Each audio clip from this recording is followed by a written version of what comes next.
April 14th, 2026 Board of Supervisors meeting to order. Can we please start with the Pledge of Allegiance by Supervisor Velasquez? Ready? Begin.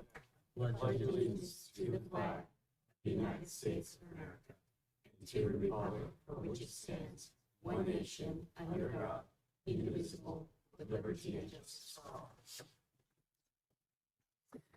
Thank you. Is there a motion to acknowledge the certificate of posting? Is there a second? Second. All in favor? Aye. Aye.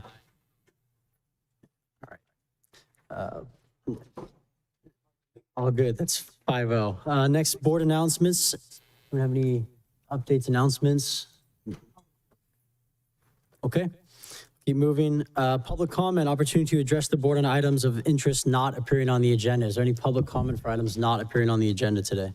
If you'd like to make a comment in chambers, please provide a speaker card. On Zoom, please press *9 or the raised hand icon.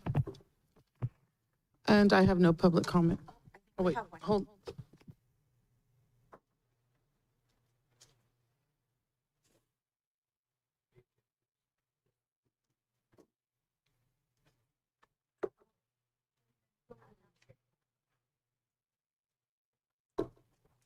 Yeah, just state your name. Hi, I'm Timothy Pearson. Been a resident of Hollister with my family for almost 15 years.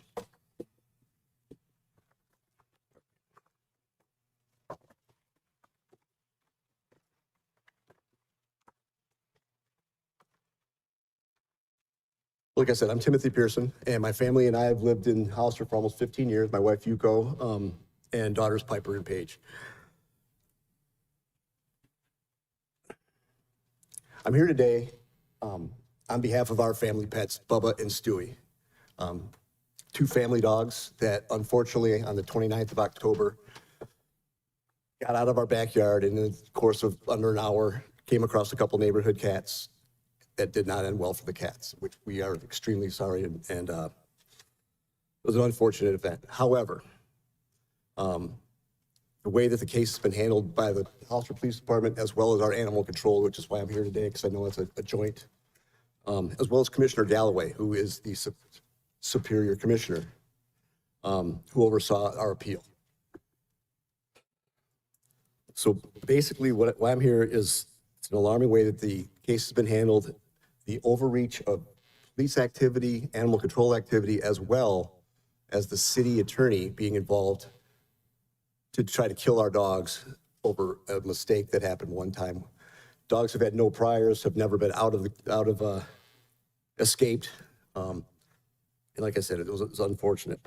So when we originally had our hearing at the police department, we were under the impression that they were gonna have a hearing to decide whether our dogs are dangerous, which the rule is that if any animal, when unprovoked, injures or kills a human being or a domestic animal, that dog could be deemed dangerous. The facts are, first of all, the city and the police department had zero evidence that this was an unprovoked attack. At the police hearing at Hollister Police Department, they brought in they had statements from both of the cat owners. Again, these people are well-intentioned. They feed these stray cats that are in the neighborhood and call them pets. So I'm not saying my dogs didn't get out that day. However, there was zero evidence presented to the police department or by the police department that the attack was unprovoked. Instead, the police department tried to paint us as irresponsible pet owners and basically degenerates to the community, when that's about the farthest from the truth as could be. Like I said, we're FFA members. My daughters are both one that's graduated, the younger one. Okay, well, thanks for your time. And I have some sworn statements that I'd like to leave that were not considered by Commissioner Galloway or the police department when we were at the case, which basically shows this, the preponderance of evidence was in our favor and not the other way around.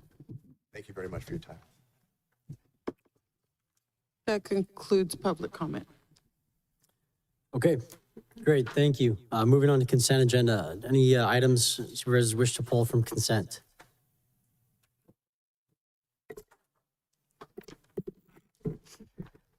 I was hoping we can pull 1.5, which is the proclamation for Library Week.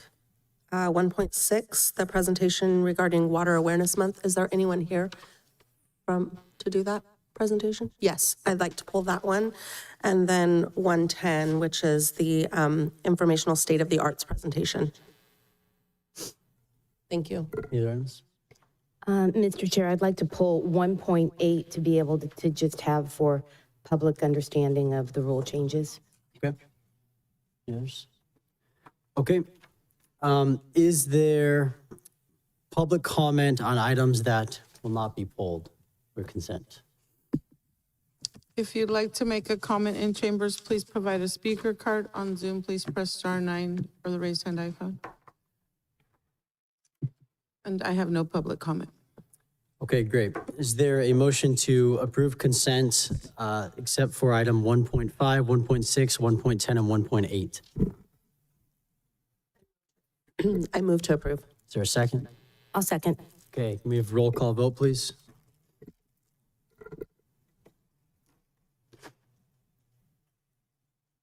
Supervisor Zanger? Yes. Supervisor Velasquez? Yes. Supervisor Kosmicki? Yes. Supervisor Sotelo? Yes. Supervisor Curl? Yes. 5-0 vote, motion passes. Okay, great. Move to 1.5 then. Supervisor Sotelo? Yeah, I was just hoping that we could give recognition and approve the proclamation declaring April 19th through the 25th as National Library Week in San Benito County. Will you be presenting a proclamation? You or- pulled it, you should present it. Oh, you want me to present it? Go for it. Sure, I can present it. I make a motion to approve the proclamation I'll second first. that motion. Great. We have roll call vote on the motion, please. Supervisor Zanger? Yes. Supervisor Velasquez? Yes. Supervisor Kosmicki? Yes. Supervisor Sotelo? Yes. Supervisor Curl? Yes. 5-0 vote, motion passes. Great. Austin's here. Austin, yeah, come on up.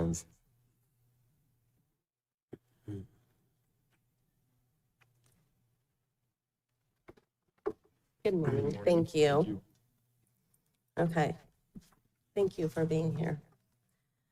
Okay, so libraries are accessible and inclusive places that foster lifelong learning, offering a place where individuals of all ages can explore new ideas. They provide free and equitable access to books, digital tools, innovative programming, ensuring that all individuals have the support they need to learn, connect, and thrive. Libraries empower job seekers, entrepreneurs, and lifelong learners by providing access to resources, training, and opportunities that support growth and economic success. Libraries have long served as trusted and treasured institutions for all members of the community, regardless of race, ethnicity, creed, ability, sexual orientation, gender identity, or socioeconomic status. Libraries, librarians, and library workers are joining library supporters and advocates across the nation to celebrate National Library Week. Therefore, be it proclaimed that we, the San Benito County Board of Supervisors, proclaim April 19th through the 25th, 2026 to be National Library Week. We encourage all residents to connect with their San Benito County Free Library by visiting online or in person to access its invaluable resources and services. Thank you, Austin, for everything you're doing, and thank you to the Friends of the Library. You guys are incredible. And do you want to talk a little bit about what you're doing next week? I know you've got some special things planned. I know I'm a guest reader next week too, so I will be there. I encourage our community, please come out, support our library. And so I'm going to turn it over to you now. So thank you. Good morning. Thank you to the board, admin, and members of the public. Each April, we celebrate National Library Week as a way to recognize the essential role that libraries and library staff play in strengthening our communities.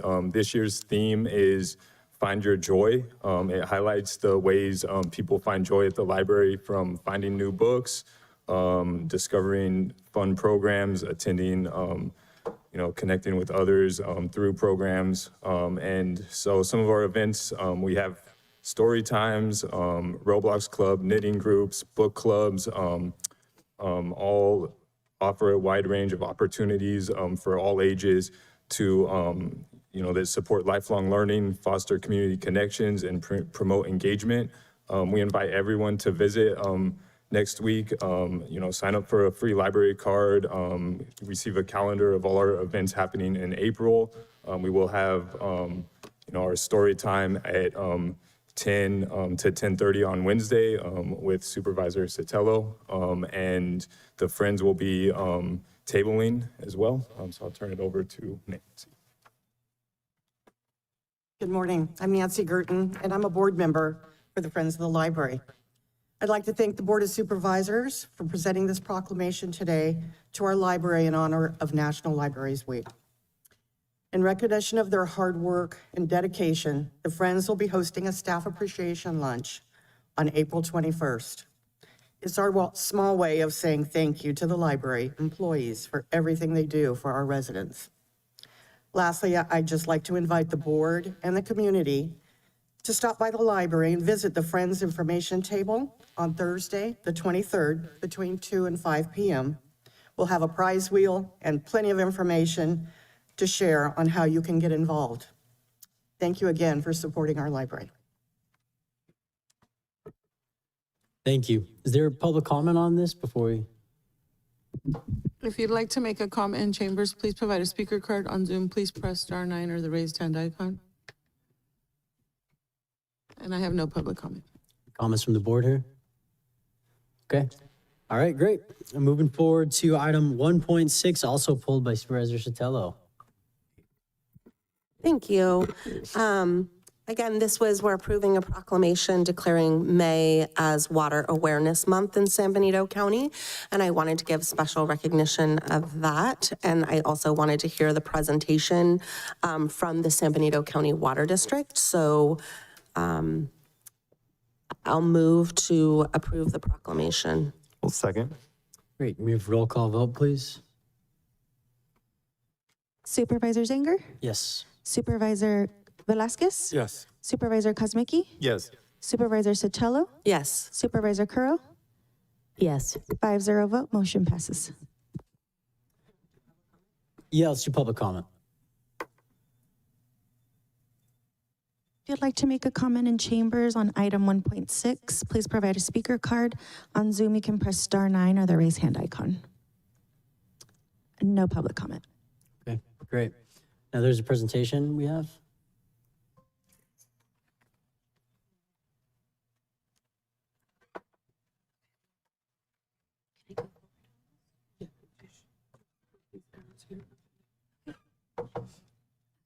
Hi, everyone. My name is Lindy Barroso. I'm the Water Conservation Program Manager for the Water District, and I'm going to be doing a small presentation on what we're doing for Water Awareness Month. We are proclaiming May as Water Awareness Month, and as the Water Conservation, we're finding ways to promote our rebates and our services to our county and our community.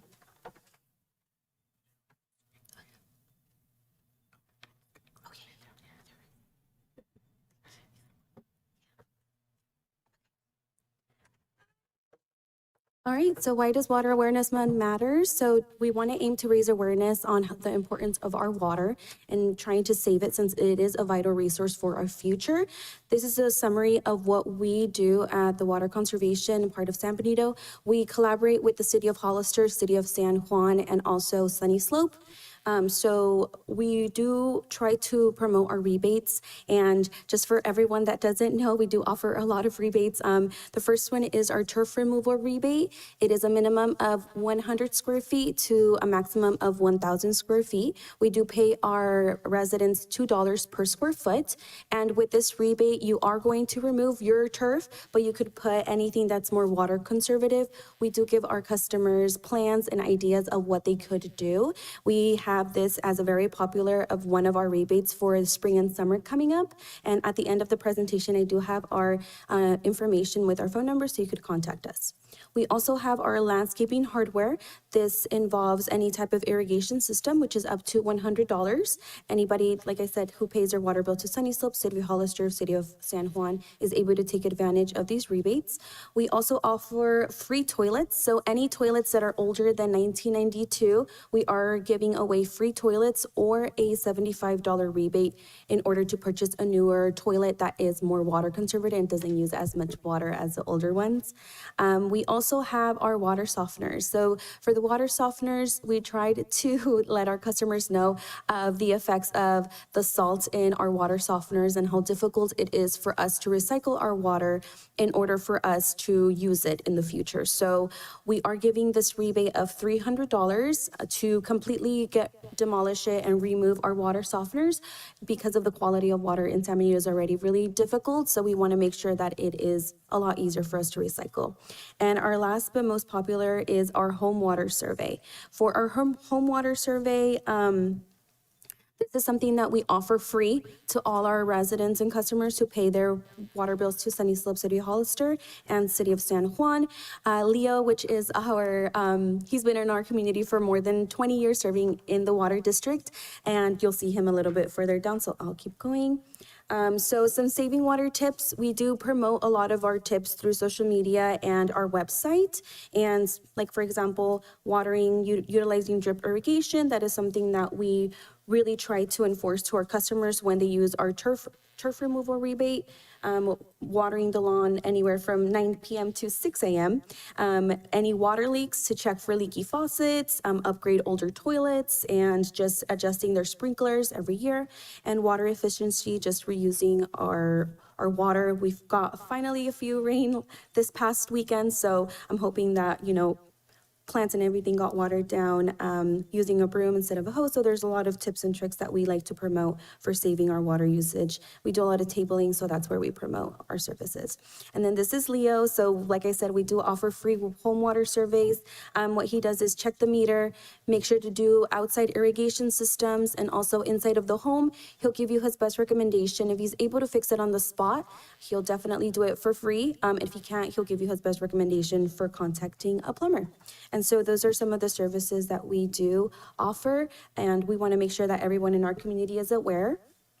So thank you so much. Our phone number is on there on our website as well. If you're interested in any of the rebates, there's a lot of summaries and a lot of guidelines that we do follow. So give us a call if you have any questions, and thank you everyone for your time.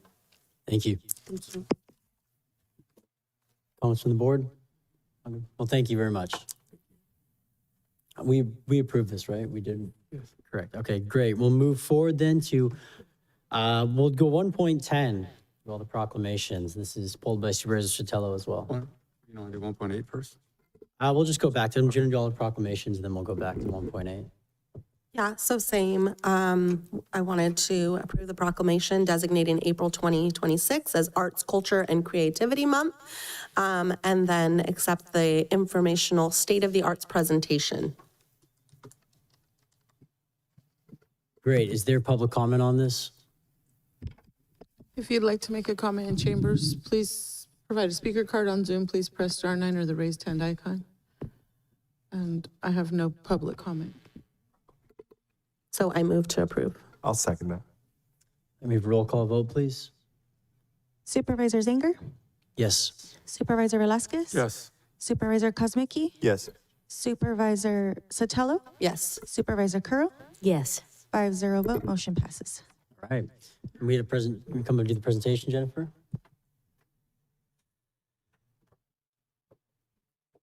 Okay. Oh, can you remind me where? Okay, the arrow. Okay, got it. Okay, got it. Good morning.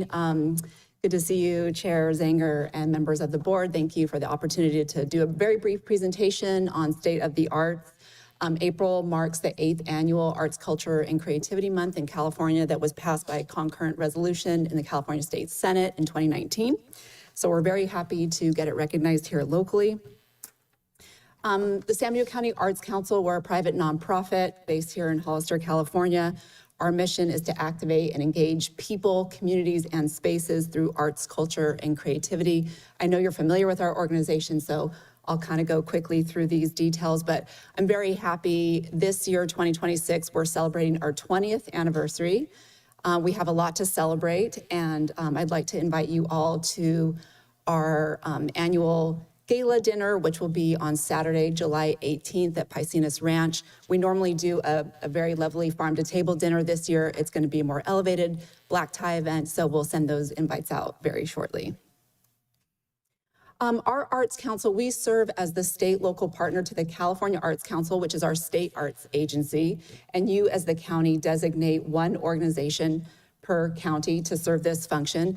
So there are 58 counties in California. We currently have around 56 county designated arts councils or arts commissions that serve as this partner to the state. This allows us to bring state and federal resources to the county, and it also allows us to communicate local needs in our arts and culture community to the state. This has resulted in a lot of programs around re-granting, Artists in the Schools program, as well as just like a lot of networking and peer learning that we do with the other county-based organizations.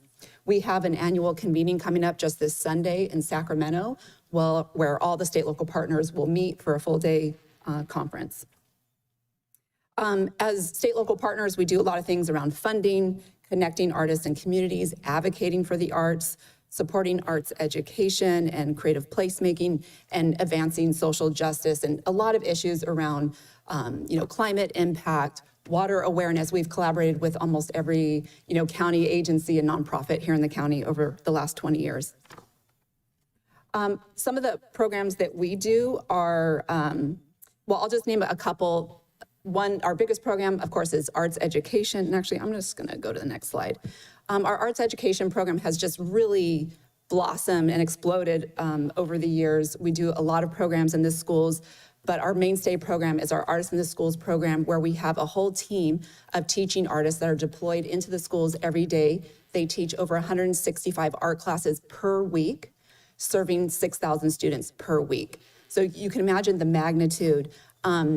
We are really seeing this program's been around for a number of years. We're seeing the arts literacy, the language, the technical skills grow to the point where art teachers at the high school have to elevate their curriculum because these students are graduating and are going into the high school already with a lot of skills and familiarity and just excitement about art.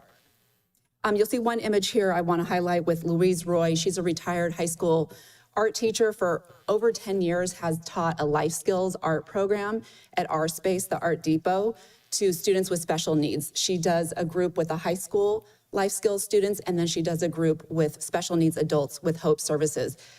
We do pay her to do this, so it's a paid arts job, but this is just one of many programs that really impact the community and special communities in a very meaningful way. We also do poetry out loud. We have a new percussion program that we're doing with third graders throughout the Hollister School District. And so we try to meet all the needs from the visual to performing, literary, and media arts. We've also been growing our Arts Express grant program, which is a way that we bring in private and public resources to re-grant locally. Throughout the years, we funded Dia de los Muertos in San Juan Bautista, the Hollister High School Band, and a number of other individual artists and arts organizations, as well as nonprofits that are not art-based, but are looking to do art programs with their constituents. We have a lot of programs that bring the community together through art exhibitions, tabling at farmers markets, and Latin dance nights. That one's on pause a little bit, but I hope to bring that back because I'm an avid dancer, so it's one of my favorites.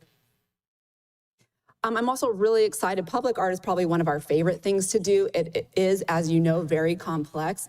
Many of you were around when we were presenting on the 2 Clean California projects over the last couple years, one resulting in the Washington Street Underpass mural in San Juan Bautista, and the other one on the sculpture at the corner of Meridian and Highway 25. This summer, we're launching a whole mural festival where over a 2-week period, we're going to put up 5 murals in downtown Hollister. We've secured donated walls by local business owners in downtown Hollister. And right now, we just released the call for artists to paint these murals. So it's going to be a real celebration for our community. We hope to have music, food vendors, and in a short period of time, you'll see amazing new artwork go up, and we'll add and build to our county's public art collection. Lastly, I just want to highlight, we are working with California Jobs First initiative. We're working with the state as well as regional organization to build pathways for visual and performing arts teachers. There is funding for these positions in the schools, but historically this has not been a viable career to say, I want to grow up and be an art teacher in the high school. But because of Prop 28 that was passed in November 2022, there now is a sustainable funding source for art jobs in the education system. So we're working with CSU Monterey Bay, Cabrillo College, and a number of local and regional agencies to build pathways. So a local artist here or a student coming up in the schools can say, I'm gonna go to the community college, I'm gonna go to CSUMB, and I'm gonna come back with the credentials to work in the local schools and have a good job with salary and benefits. We hope to release this plan at the end of the summer and then really look for implementation funding to build out this credentialing program. So Arts, Culture, and Creativity Month, we just want to highlight, we do a lot of local and statewide advocacy. Our whole team will be going up to Sacramento next month to meet with legislators. We're looking to secure an increased funding to the California Arts Council, our state agency, as well as a number of other policy and budget priorities.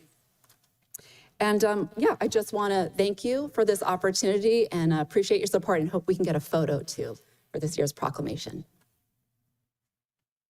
Thank you. Yeah, I think we can do a photo. Should we have the proclamation? Do we have it somewhere? Do you want to present it? Do you want me? I'll present. Sure, I'll go down. Thank you. All right, thank you, everyone. I'm not going to read too much of this. Yeah, I'm not going to read too. I'm just going to kind of say something.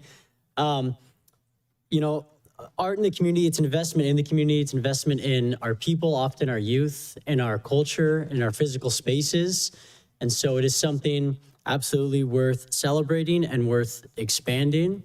And so I want to again thank you and your team for all that you guys do here. There's a palpable impact in the community, so we really appreciate it. I will say, I will read part of this. Whereas the San Benito County Arts Council celebrates with major state-level arts agencies, including California for the Arts and California Arts Council, and whereas these collective efforts at the local, regional, and state levels promote innovation, prosperity, equity, and enrich the lives of all Californians, now therefore be it proclaimed on this day, on this 14th day of April 2026, the Board of Supervisors of County of San Benito, State of California hereby proclaims April 2026 as Arts, Culture, and Creativity Month and encourages all residents to join in the celebration. Thank you. Thank you, everyone. Yeah. You want to do the whole board up here, though? Yeah.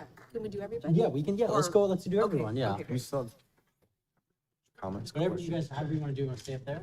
No, I was just asking about questions and comments, but yeah, that's fine. Oh, we'll do the picture and then. Okay. Probably best. We can't stand above people. We're going, we go.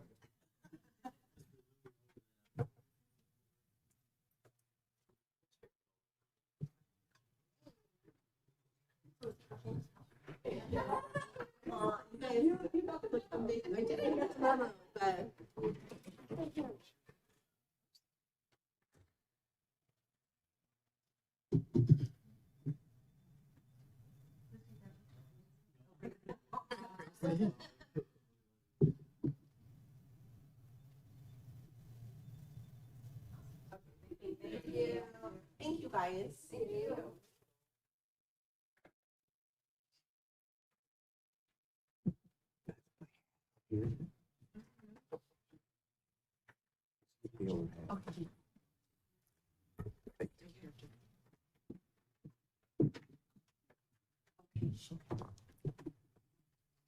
Over there, comments from the board? Yes, Kosmicki. Yeah, so I have to repeat myself too much every year. I do laud this organization because it is, I think we're very fortunate to have this Arts Council, the people involved with it in particular. And so yeah, I just once again want to say thank you because, the impact is very, as Chair Zanger said, palpable. You can see it throughout the community, especially with the youth, all the programs. I'm excited about the mural program. I just had a question. We try to do outreach and get the word out on these things if we can. How's that? Does the community provide input on themes for what the 5 murals might look like? Yes, so we did a couple things. One is we kind of had to stagger the different project phases. So first we secured the wall sites. We're putting the final touches on that. We did release a community survey to ask about colors, themes. Julian, I know we got a number of responses for that. We've done that in the past as well. So we'll take that information to analyze it. But once we put the call for artists out, we're really looking at artists' work samples. It's not considered best practice to ask an artist up front for a design, but we're really kind of selecting artists based on their experience, their capacity to do a big wall, have they worked at scale, their experience working, deeply in communities.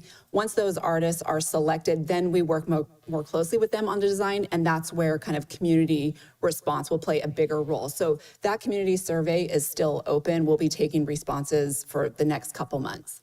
Okay, yeah, and just as one of 65,000 people here, just my suggestions, just as a resident, Pinnacles, you think you could imagine, I would hope that we could at least consider the motorcycle theme with the biker rally tradition, and then rodeo egg were the first 3 that kind of jumped out to me. And of course, there's history and a lot of other things that are broader, but yeah, those would just be some thoughts of mine. Just Yeah, no, appreciate it. And those are a couple of the themes that continue to bubble up as well when we do these surveys. Yeah. Great, appreciate that. And then just checking in on the prospect or potential, or if there's any help the Arts Council can provide with regard to the Pinnacles National Park branding aspirations we have here. And we've talked in the past, you came to the tourism committee and we talked about maybe potentially partnering on some sort of, if we get to that point of having a sort of a centerpiece or 1 or 2 centerpiece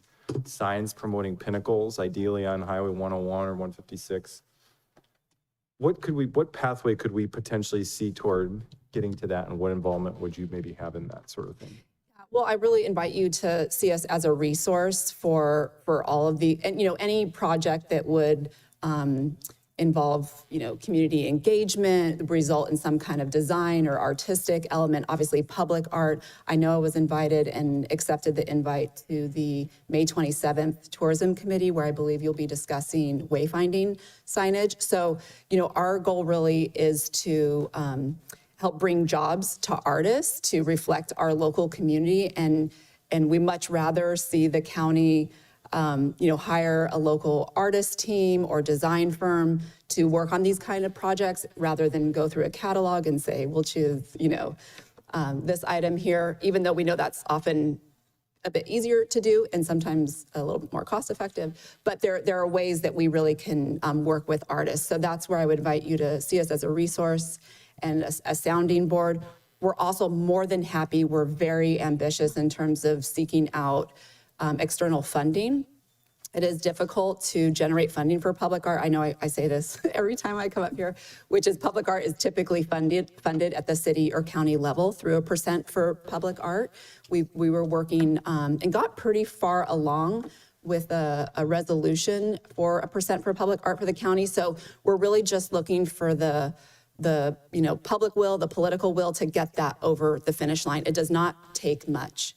And it is very, very common. It's what we see in neighboring communities, small communities, mid-sized communities, but that will really help elevate, the design, the branding, the inventory of public art, and it will also give you a source of funding so that when you want to do these projects, you have the resources to execute them. Is it possible to work with the county on trying to get to a point where we can have a reasonable estimate of what a monument sign? I just drove again from, to and from Southern California, the Atascadero sign, these things, we always bring these up. I think it's Atascadero. There's a couple of them. San Gabriel or San Miguel.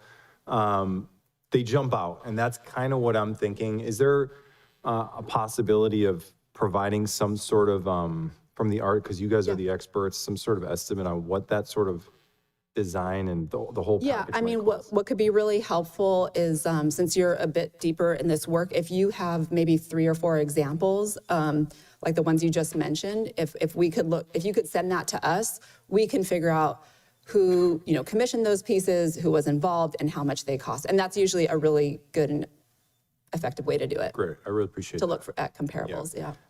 And then if you didn't catch the prior meeting regarding the CDBG grant, we were looking at allocating some funding toward youth programming, including the arts. And we had members of the Latino Coalition here talking about a mariachi program. So I just want to make sure you're in the loop on that if you haven't been already. So that would have been Mickey Luna and Cesar Flores. Flores, yeah. And then also on our side, Enrique Areola is involved. So if you could please reach out to them, I would really appreciate. Yeah, no, would love to collaborate on that. We have funded a number of mariachi groups over the years through our Arts Express grant program. I would say that's an art form that really needs more financial support because it's often family-led, and as family members kind of transition in and out, sometimes these mariachi groups will come and they're amazing, and then sometimes the energy will dissipate. And so this is something that would really benefit from more financial and just kind of like structural support. Great, appreciate it. We'll see you in May at tourism as well. Great. Thank you. Thank you. Any other comments from the board? Yeah, I do. I just want to say great and thank you. And arts is so critically important. It was the arts that got me actually involved in politics because those of you that don't know, 20 plus years ago, the county counciled it and they felt it was a waste of time and a waste of money. And at the time, there was a thriving art community here that really was saddened by it. You were there. You kept fighting for it the whole time, and I'm always happy to see you leading the charge. And you're so right about all the positive things we can do and how we need to set aside the funds through different impact fees or different ways to make sure there's funding for the arts and do the things that will enhance our entire community. So thank you for you and everybody else in your group that's keeping it going. Great, thank you so much. Thank you. Okay. All right, thank you very All much. right, thank you. Okay, we will be moving on to back to 1.8. Supervisor Curro. Thank you so much for allowing me to pull this one. I really want to do it just for public understanding of the changes of the board rules. If County Council wouldn't mind, just a quick review of the purpose of this so that the public's fully aware. That's really all I'm asking. Mr. Chair, members of the Board of Supervisors.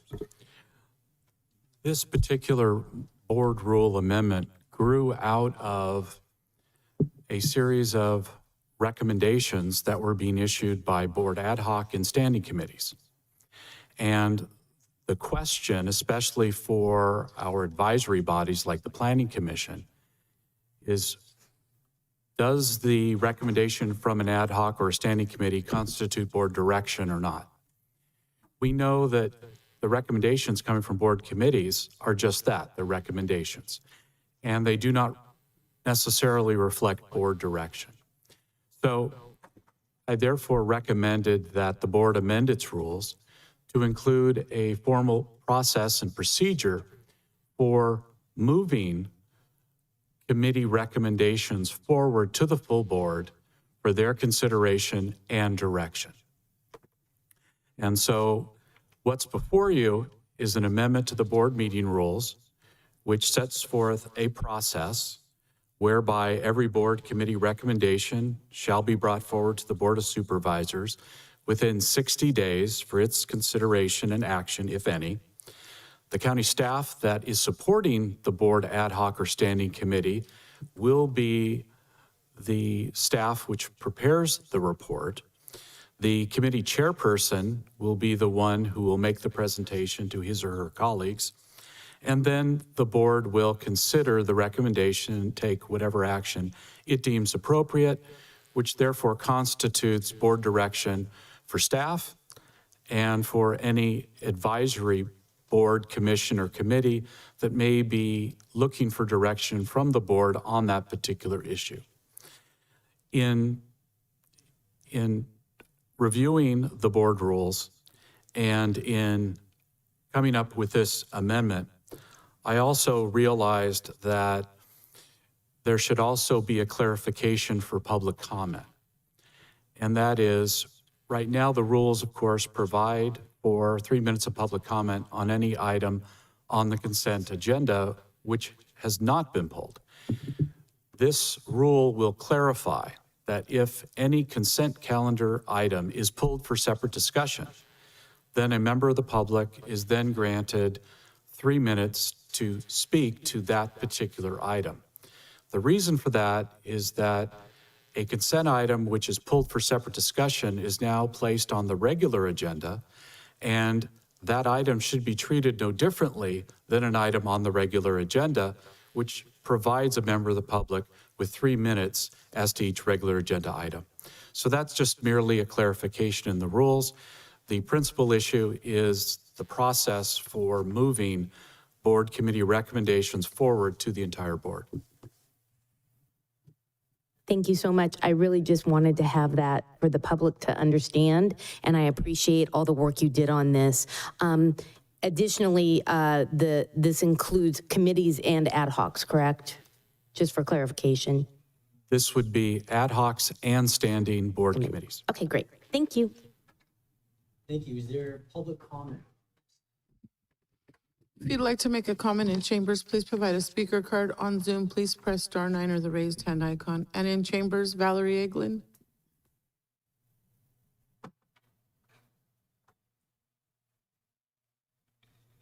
Yes, good morning, Board. How are you today? The weather has been kind of inclement. When I saw this element on the supervisors, whatever, the agenda, I immediately thought that, even on a nonprofit board, your committees are subject to your whole board, and that there's no action taken by that subcommittee or ad hoc that is not approved by the board in public with comment. And in our case, as a nonprofit, it's a matter of you bring in the results of your work, which you're assigned to, and then let us all look at it. Because it's a matter of having a committee is to reduce the amount of work on every council member's agenda, right? And so it doesn't take it outside of the realm of the public for comment and input. And so I really appreciated that this element was brought up, and I wanted to say so. Thank you. I have no further public comment. Okay, great. Any comments from the board? Yeah, I do have a comment, and going back to the point made by the member of the audience here. The count, I want to make sure it's clear to everyone. There was never, in the past that I've been here, a situation that I experienced where a committee made a decision that moved forward without the entire board being involved. As was pointed out, committees make recommendations, together the boards decide. What this does is clarify the structure of how it should be done. It doesn't mean in the past some other deals were happening. It just helps clarify it. So I want to make sure the public understands that. Thank you. Anything else? I move to approve. Is there a second? Okay, can we have roll call vote, please? Supervisor Zanger? Yes. Supervisor Velasquez? Yes. Supervisor Kosmicki? Yes. Supervisor Sotelo? Yes. Supervisor Curl? Yes. 5-0 vote, motion passes. Okay, great. I believe that concludes consent, so we will be moving to the public hearing, 2.1. We have our public hearing on several different annexation approvals. I believe we have presentation on this, short presentation.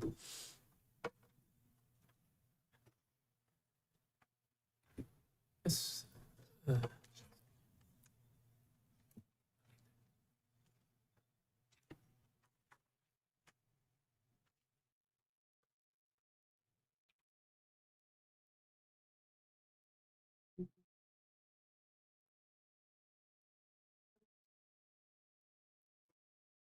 I was gonna kind of leave it up to staff to see how they want to deal with them as far as the presentation goes, but I think we probably have to vote on them maybe one by one.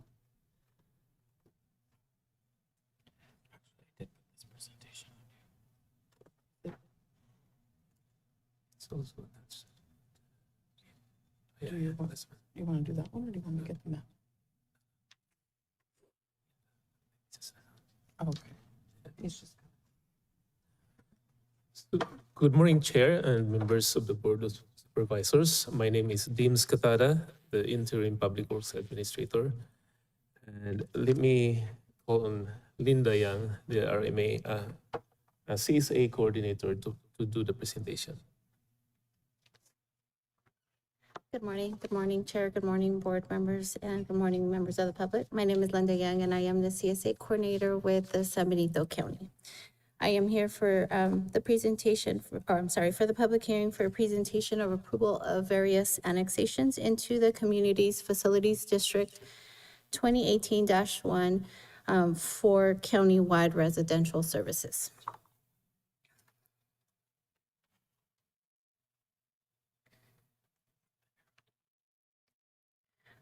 Okay, the first annexation that I will be presenting on is annexation number 22, also known as tax zone 25 for, I might say this wrong, Imama Mar Ishai Shibun. The project was presented to the Planning Commission on March 19, 2025.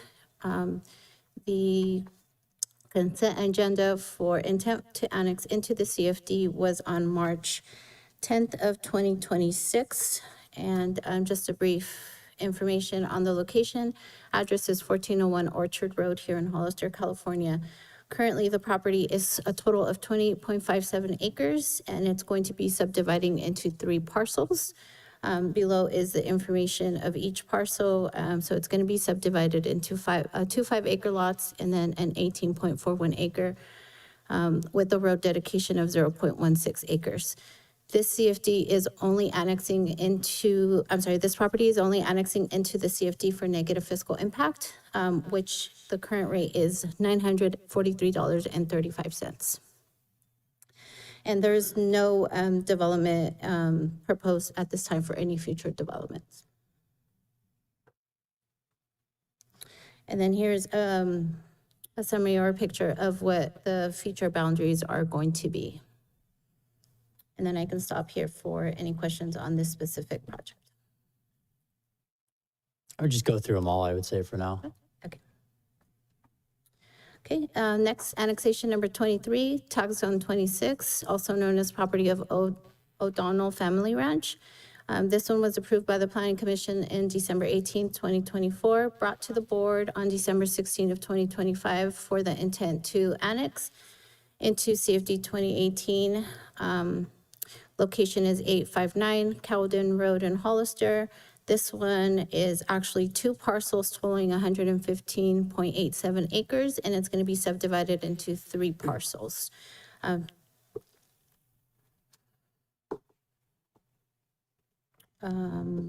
believe the parcels are incorrect on that, and I apologize for that. The property proposed also is only for negative fiscal impact fees, and it's at the rate of $943.35. No future development is proposed at this time for this annexation.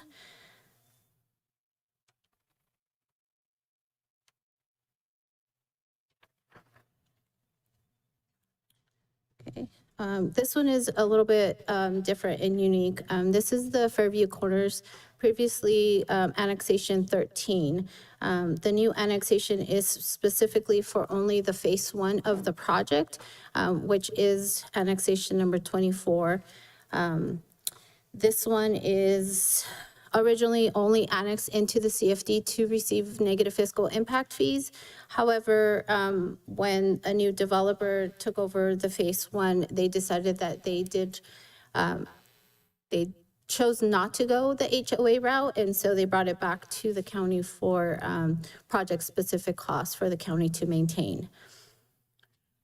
The negative fiscal impact rates are at $42.78 per lot. In addition to that, depending on the proposed project, it's adding $1,838.26 per unit for phase one only, and that is for maintenance of the general areas, roads, landscape, any street lighting, and any additional development for parks or any community areas. And this one is actually, phase one is 74 single-family residential parcels out of 189 total proposed for this project.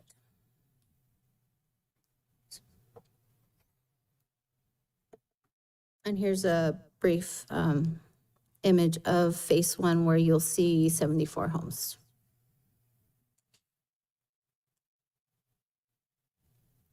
Okay, the next one is annexation number 25. This one is going to be annexed into the one of the original CFDs when CFD 2018 was created, which is why it's under tax zone 1. The development is Fulton Mojave Development Corporation. This specific lot was approved by the Planning Commission on August 21st of 2019 and brought to the board on March 10th of 2026 for the intent to approve into the annexation. It is a 4.01 acre lot subdividing into 10 residential lots, 1 additional lot for utility purposes.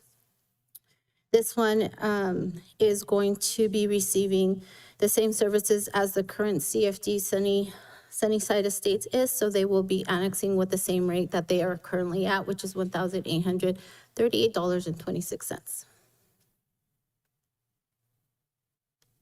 And here's a brief image of the current lot that's being annexed. Okay, and the last annexation is annexation number 26, which is Brigantino D&D family. It was approved by the Planning Commission on August 21st of 2024, brought to the board on March 10th, 2026 for the intent to annex into CFD 2018. The current location is 2231 Shore Road in Hollister. It is a total of 251.94 acres being subdivided into 2 parcels. And an additional dedication of roads of 3.46 total. This one also is only annexing for the negative fiscal impact fees of $943.35, and no future development has been proposed at this time for this annexation.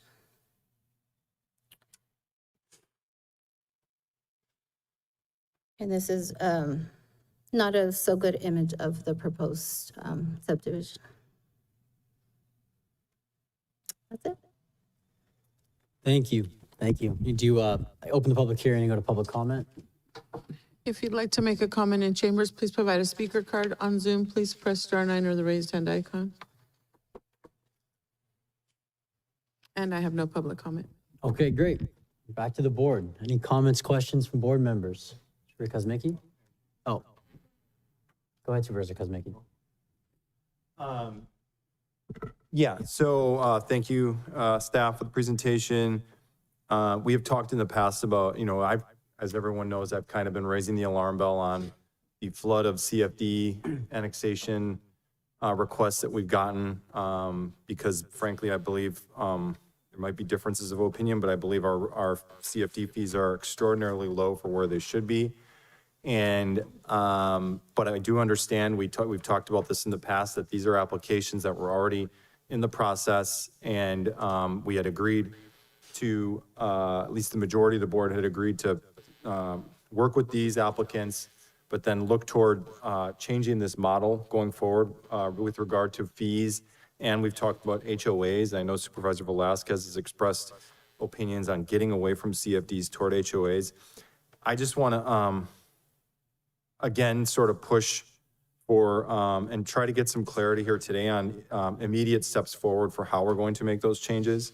And, just to specify, we use the CFD as a taxing mechanism for residential developments in rural areas. Oftentimes, as we're experiencing these fees do not keep up with the actual costs of services, particularly sheriff's office, fire services, and the very expensive services that we have. And so I would like to also push us toward the direction of perhaps maintaining CFDs only for core services, public safety, and maybe brainstorm and look at what other services may make sense, but to get away from CFDs altogether for landscaping and other matters that really should be handled by the developments. And we've got to catch up with the times here and start pushing for HOAs more often and essentially make the developments pay for the services that they have in these subdivisions in the country.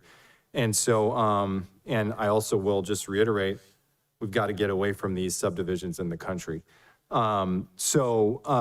As far as immediate steps forward, can we give this to has the Housing Policy Reform Committee discussed CFDs, the HOA model? If not, can we put that on the plate immediately is my question. And then the second question is, if we haven't started the update, where are we at with the CFD fee update? Because I know we've talked about a broad range of fees that need to be updated, and this is certainly one of them. And I just want to make sure that this doesn't get lost in the, all the other complicated things that we're working here at the county, because this is a priority. It's one of our priorities for the year. So I just want to kind of get an update on where things are at, and if things aren't moving along, I'd like to see them move along very quickly. CEO or someone else? So some of the departments are working on their fee schedules to update these fee schedules. The planning department will also be working on the CFDs. And so I need to work with the staff at the Public Works because we have a change in the administration. So I will be working with them in that regards. Do we need to bring in some sort of outside entity like a COG? We're doing the traffic impact fee study, yes, which is very most likely, complicated. Yes, at the environmental health department, they're doing it their own on staff. Some of the fees, we were exploring possibilities to do it in-house, and some of them by comparison with other counties, but definitely a consultant will be more helpful to have it on board. I just want to again reiterate that, I know you're very busy and doing a great job. Staff's doing a great job. I just want to reiterate that this needs to we kind of got to hit the gas pedal on this at this point. I also want to bring up, we've talked about, we're allowing these ones to go forward, at least the majority of us, it seems, based on prior discussion. But what do we have to do to just basically say this is the line we're drawing? Do we put in some sort of moratorium until we have the fees updated? Because I certainly, if that's legally possible, I'd like to look at doing that. So this isn't an informal discussion anymore about these CFDs coming forward and somebody else putting in an application and having some other sort of narrative for why we should allow it. And if this needs to be discussed further later, I'm fine with that if I'm catching you off guard, but we've talked about this in the past, so I just want to have clarity on. I believe the last direction that the board provided was to bring all of these options forward in a workshop, if you will, or certainly a regular agenda item to review the various models for addressing this, and then to get board direction from there. I believe that's where the board left it. When and where are we at on the workshop? Are we looking at during the budget? As far as planning a workshop? We have a calendar updated with the workshops. Did you have it available by any chance in your computer? We updated the workshops for the budgets as well, so I'm not sure. We made some changes to But we talked about having a day basically that's set aside, as the county council is alluding to revenue generation fees. I just want to make sure that this isn't one of those things that gets lost in the shuffle of everything else. This is a top priority, and I just want to make sure that, if I'm here putting my name and saying I'm okay because of process that these folks have come this far, but this is the point where it stops. That's where I'm at. Thank you. we will add it to the calendar, so we'll let you know which date. Okay, we'll get on that. And I'll just say really quickly, because you mentioned Housing Policy Ad hoc. This wasn't one of the topics we were discussing when the ad hoc was created, but we can certainly, I think, if there's majority will, we can add it to the list of discussions as far as policy specific for HOA versus CFD. I would like that, yeah. So we can discuss that at the ad hoc level as well as the workshop that we're planning. That was just my comment, but Supervisor Kuro had. Yeah, I just wanted to point out that the board did ask for a CSA, HOA, and CFD kind of understanding, the history behind it, where the fees are, what the fees are for, why we're having to do these annexations, what the purpose of the 2018-1 CFD was. Kind of, this was all going to be, I don't see it on the future agenda item list. That's why I agree with Supervisor Kosmicki. This is a hot topic item, but at the same time, I'm also concerned when you have a developer like, I believe it's I'm not remembering the name of it. The one out on Fairview, so Fairview Corners, or is that what it is, Fairview Corners? They're advertising no HOA, but they have to disclose, and this is my question to staff, they have to disclose it's a CFD in their closing documents, and they have to understand what a CFD is. I think it's very misleading to the public when you say no HOA, and then they buy, because I've been sitting with my CSA people who still to this day don't fully understand what a CSA is and now having to explain what a CFD is. So I'm very much supportive of this workshop, whatever this is, but also that the fees that are collected are clearly recorded on what they're for each one of these types of CFDs. There are still questions that I have from CFDs from the past and CSAs from the past that have not got clarity, and we're still debating who's in charge of cutting the weeds on this corner and who's in charge of the fence on this, portion of the water easement. I mean, there just needs to be more clear, defined, and I know staff has done everything to bring that information together. There is historical missed information that was not recorded properly. We need to go back to these CSAs and CFDs and make sure that the recorded documents clearly are on display for the public. It is very frustrating as a supervisor, especially with as many CSAs that there are in my district, that the history of the formation of CSAs and the lack of communication historically, not now, I'm going to keep reiterating, staff has done an amazing job meeting with CSAs and property owners, but every time I meet with them, they are completely confused. So I don't want to go off topic. I just want to support that we have to have this conversation, and the fee structure of it has to be part of it. And then it goes to budget, and where is the CSA, CFD budgets, and are we over or under? And how are we recouping those costs? So I'm very supportive of the comments that were made about having this conversation. Thank you. Thank you. The conversation of the HOA on one of the projects, to me, is non-negotiable. We should absolutely be requiring this. I'd like to see the conversation of HOA as a separate item come straight back to this board for approval. We cannot keep going through this situation. It doesn't mean there's no CFDs on these projects either, because that has to be there for public safety. But every single project has to have, from now on, HOA. Just by developers advertising no HOA tells you the full story. It just does. It says, look, you can come here. It's cheaper, and don't worry, you don't have to pay for it. The entire community is going to help pay for it for you. And this is how we got into trouble in the past and why we're going to keep having the same problems. Point out some of these other smaller, dividing some of their properties into different lots, that's been worked out. I just have a problem with the HOA on item number 3. Number 4, that one was already, a whole project been built out. It's the remaining last 10, so I can go along with that one, but I cannot go along with number 3 that is saying, yeah, no HOA over here, just give us a CFD so we can sell these things cheaper. So no on that one. Thank you.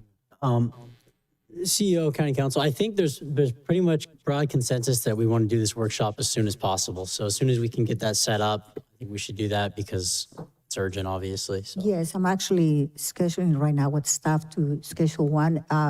Perhaps, do you want this on a special meeting or do you want this one in a regular meeting? special meeting, separate meeting. Special meeting separate? Okay, we'll schedule one by the first week of May, more or less.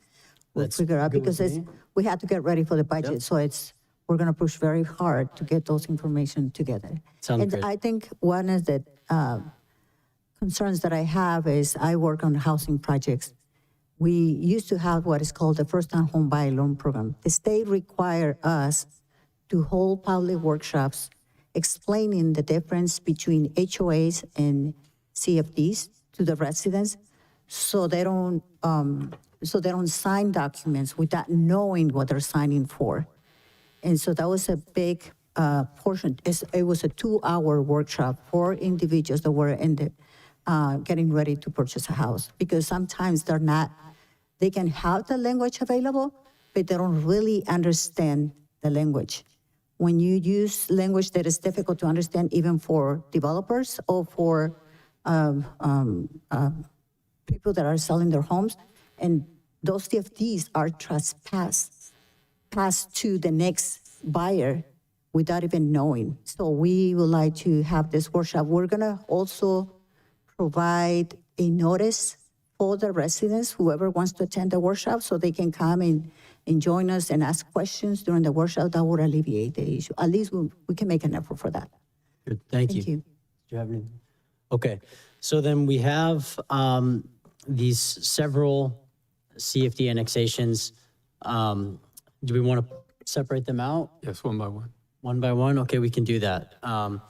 So then with the first item within the item for annexation number 22, is there a motion? For item 1? Yes, I'll make a motion to approve.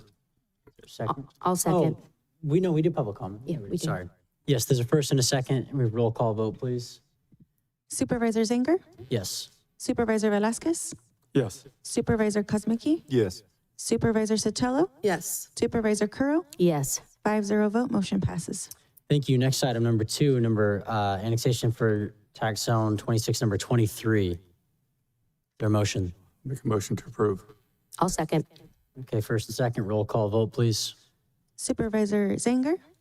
Yes. Supervisor Velasquez? Yes. Supervisor Kuzmicki? Yes. Supervisor Sotelo? Yes. Supervisor Curro? Yes. 5-0 vote, motion passes. Great. Number 3, annexation number 24, the Fairview Corners. Before we make a motion on this one, can I ask council a question? Absolutely. Because of the advertising that this developer has been doing, which was all before I believe any of us were on the board, this development, they're saying no HOA. Do we have the ability to reverse that and actually force them to have an HOA? Or is this past that point on item number 3, which is the Fairview Corners at Fairview and close to Highway 25? I believe we're past that point. Okay, that's just what I wanted clarity on. Thank you. Thank you. So is there a motion for item 3? I move to approve. Is there a second? I'll second. Okay, roll call vote, please. Supervisor Zanger? Yes. Supervisor Velasquez? No. Supervisor Kuzmicki? No. Supervisor Sotelo? Yes. Supervisor Curro? Yes. 3-2 vote, motion passes. Great. Item 4, please, number 25. Is there a motion? No, I'll make a motion to approve. Second. Okay, can we have a roll call vote, please? Supervisor Zanger? Yes. Supervisor Velasquez? Yes. Supervisor Kuzmicki? Yes. Supervisor Sotelo? Yes. Supervisor Curro? Yes. 5-0 vote, motion passes. Number 5, is there a motion to approve the annexation number 26, tax zone 27? I move to approve. Oh, I'll second. Okay, we have a first and a second. Roll call vote, please. Supervisor Zanger? Yes. Supervisor Velasquez? Yes. Supervisor Kuzmicki? Yes. Supervisor Sotelo? Yes. Supervisor Curro? Yes. 5-0 vote, motion passes. Thank you. And the remaining pieces of the item for basically staff direction to fulfill these motions that were made. Is there a motion to approve 6, 7, and 8 as staff directed? Move to approve. Second. All roll call vote, please.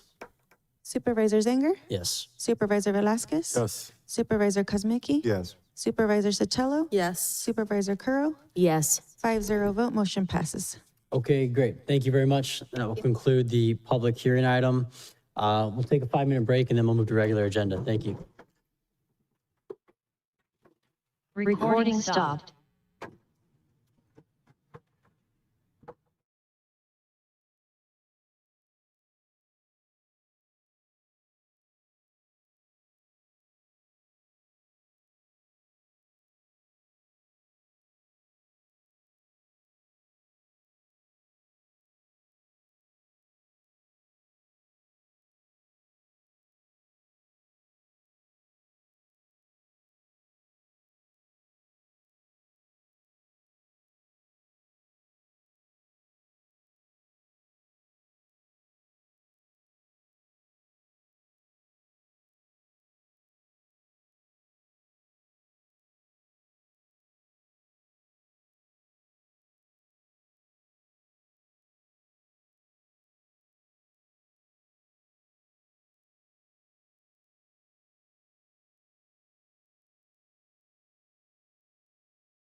How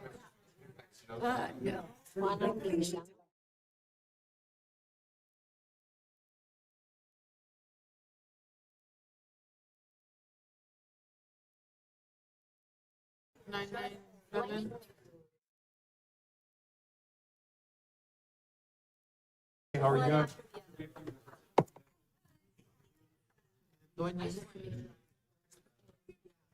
Yeah.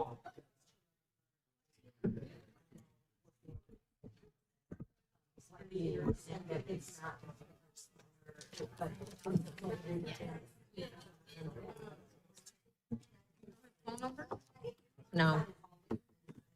I have an 805.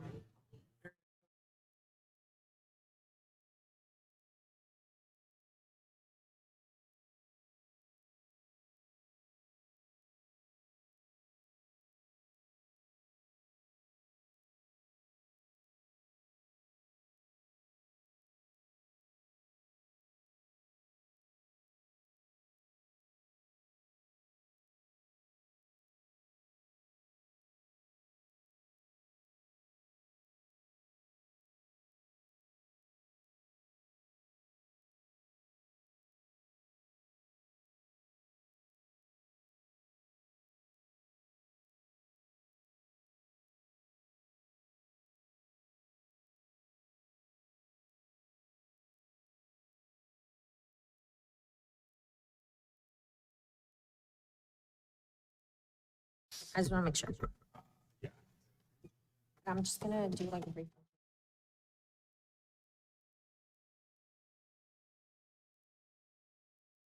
You can use the arrow keys just to move along.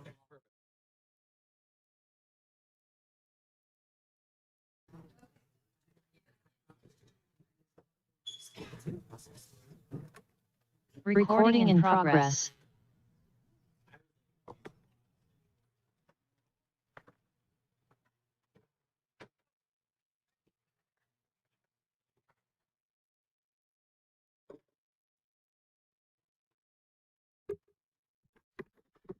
Okay, welcome back, everyone, from our break. We're going to move to regular agenda, item 3.1, receive an informational presentation regarding Assembly Bill 1548. This is, I believe, Gracie, are you presenting on this? Great. I'm going to be introducing. Okay.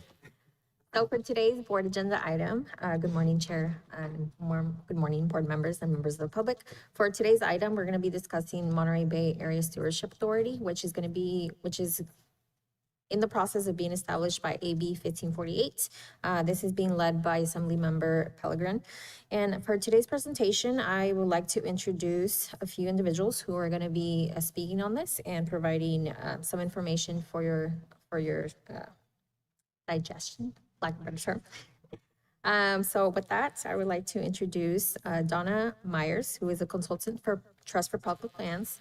Moises Moreno Rivera, he is a senior project manager for Trust for Public Lands and Climate Resiliency. And then we also have Tomasa Dueñas. She is the chief of staff for Assembly Member Pellegrin, and she's going to be on Zoom. With that, I'd like to turn it over to our presenters for further introductions and for the presentation. Thank you. Buenos dias. Good morning. We're really excited to be in community with you today. Good to see you again, Supervisor Cura and Supervisor Sotelo, Chair and members for the Board of Supervisors. We have an exciting opportunity that we want to talk to you about. Sorry to interrupt, sorry. CMAP, can you please unmute on Zoom? Okay. All right, sorry, go ahead. I was muted. Yes. It's okay. Not the first time that it's happened to me before. So I'm already used to it. I'm the youngest of five, so I get shut up all the time. So it's great. So thanks. Thanks for the reminder.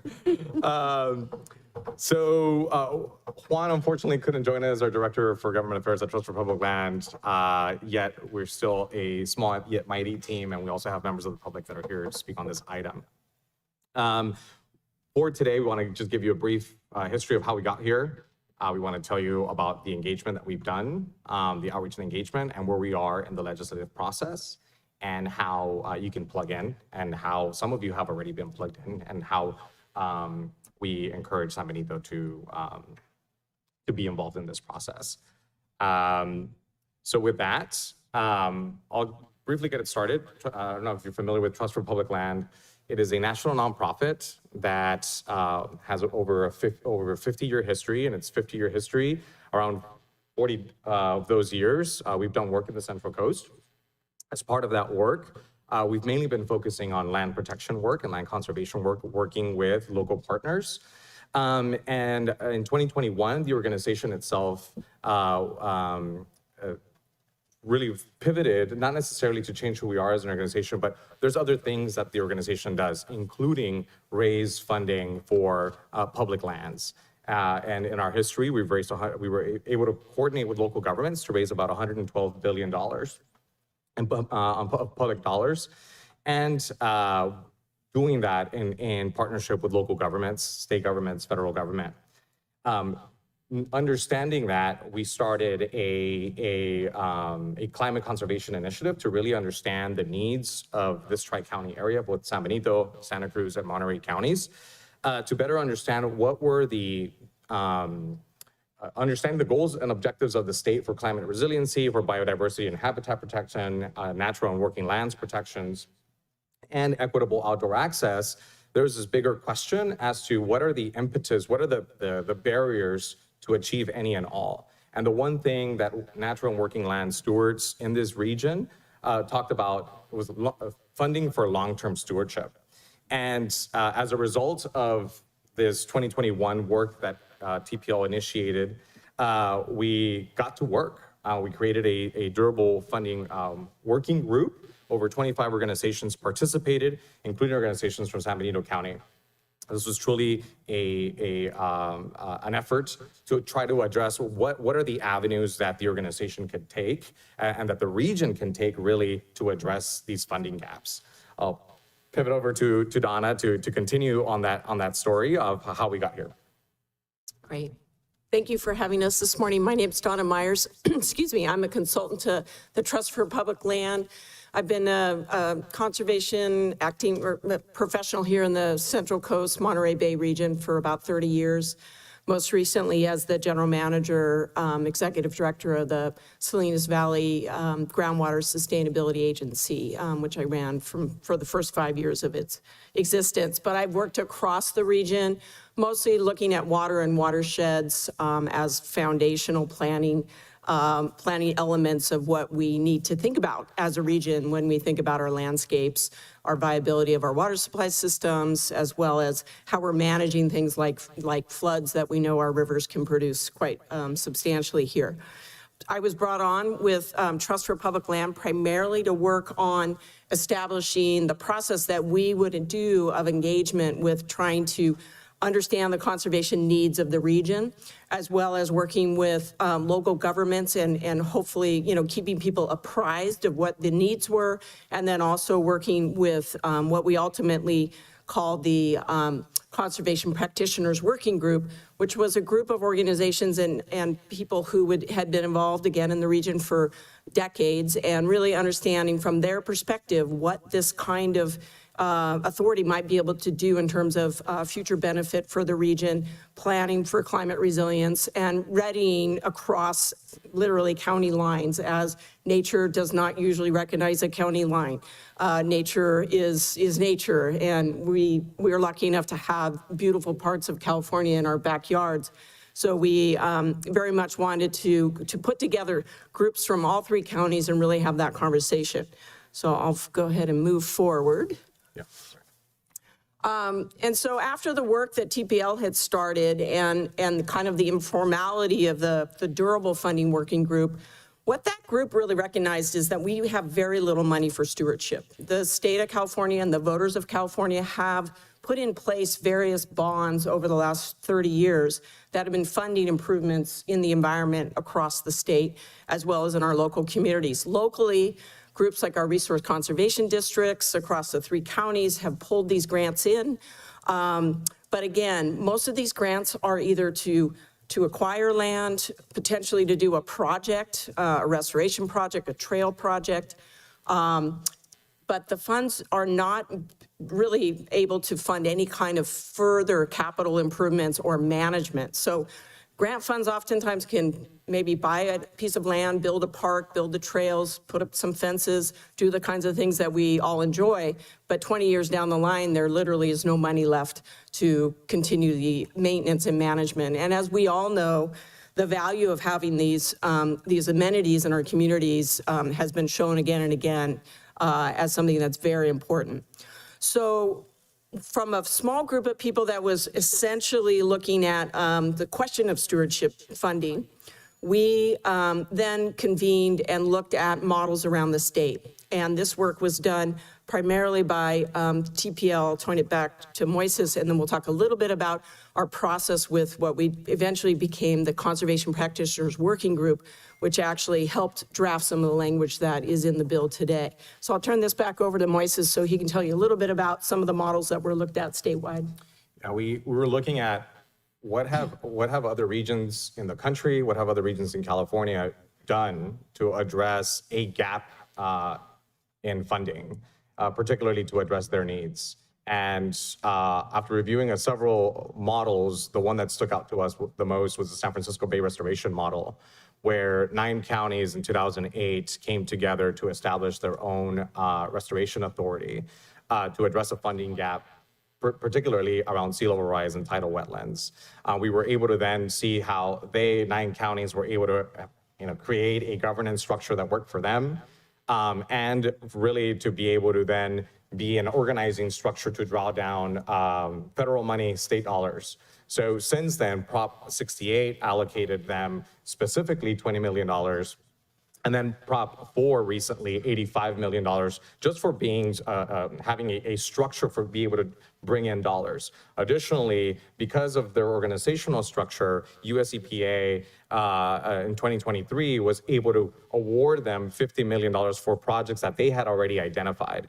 So the structure of being organized allowed for them to not only receive money, and also 8 years after they were established, were able to generate their own money through Measure AA. So the authority had the ability to self-generate. Our work to date, I'm cognizant of time, and I do want to turn it to Tomasa, but if you could speak very quickly on our work to date. Yeah, so where we arrived at today with this drafted legislation is essentially by working across the region, as I said, about 27 organizations across the 3-county area. We asked them to actually self-organize into a legislative drafting committee, and they did work for over about 6 months in drafting the legislation, primarily in front of you. We also finally conducted field trips in each of the 3 counties, so we really understood on the ground what stewardship meant. And those were really helpful. Supervisor Curo and Supervisor Sotelo joined us in one of those field visits here in San Benito County. And after that, we got to work and finalize the legislation. So, Tomasa, this is where you come in. Yep.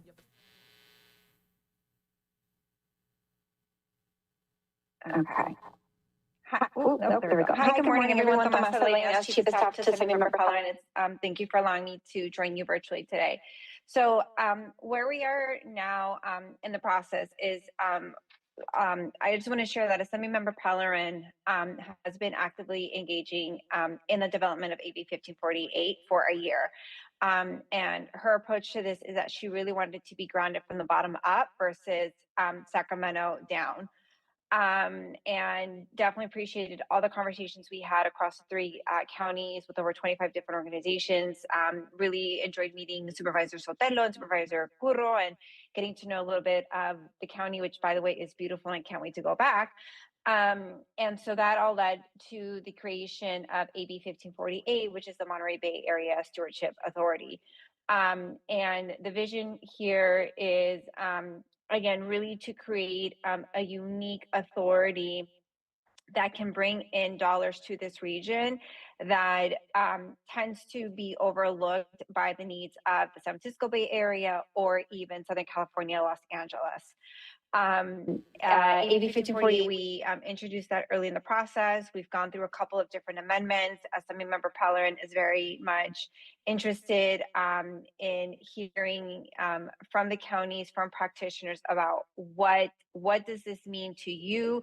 What questions do you have? What do we need to do to make sure that you have the appropriate tools to have this be successful? We just went through our first policy committee, was heard in Assembly Natural Resources Committee on Monday, and it now goes to the Assembly Local Government Committee where it'll be heard next week, or not next week, but the 22nd. And one thing I just want to continue emphasizing is that the version you see now is not going to be the version that will get to the governor. We still have a long way to go, many additional opportunities for amendments, and I just look forward to continuous engagement, discussion, and dialogue on this bill.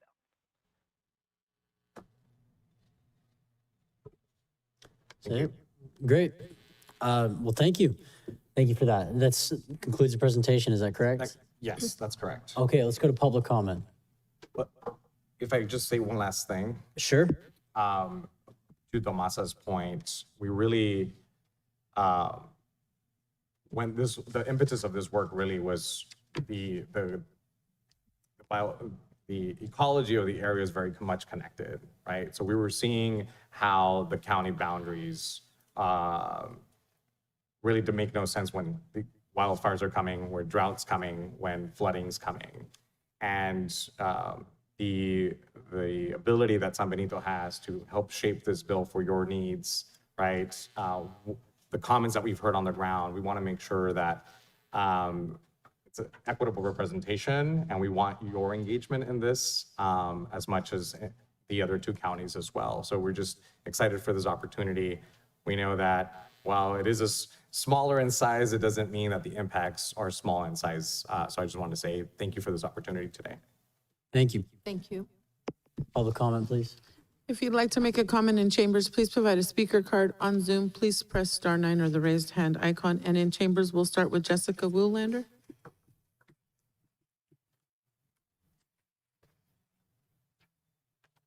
Good morning, Chair and Supervisors. It's lovely to see you this morning. My name is Jessica Woolander. I'm the Policy and Advocacy Associate Manager with Green Foothills. We're a nonprofit dedicated to protecting open space and farmland to ensure a healthy environment for everyone. Thank you for the opportunity to comment. Green Foothills strongly supports AB 1548. The additional funds and capacity a Monterey Bay Area Stewardship Authority would bring to this region's ability to protect, restore, enhance, and steward our lands in an ongoing way would be especially significant for San Benito County. I know you're well aware that with San Benito's climate and rich soils, we have some of the state's premier working lands. Our open spaces provide essential opportunities for wildlife movement between the Santa Cruz Mountains and the Gavilan Range. Increased access to nature has a myriad of benefits for our community. Long-term stewardship and protection of these lands is essential for the resilience and health of our county environmentally, economically, and on an individual level for our residents. We'd be grateful for your support of AB 1548. Thank you so much. Next in chambers, Valerie Eglin.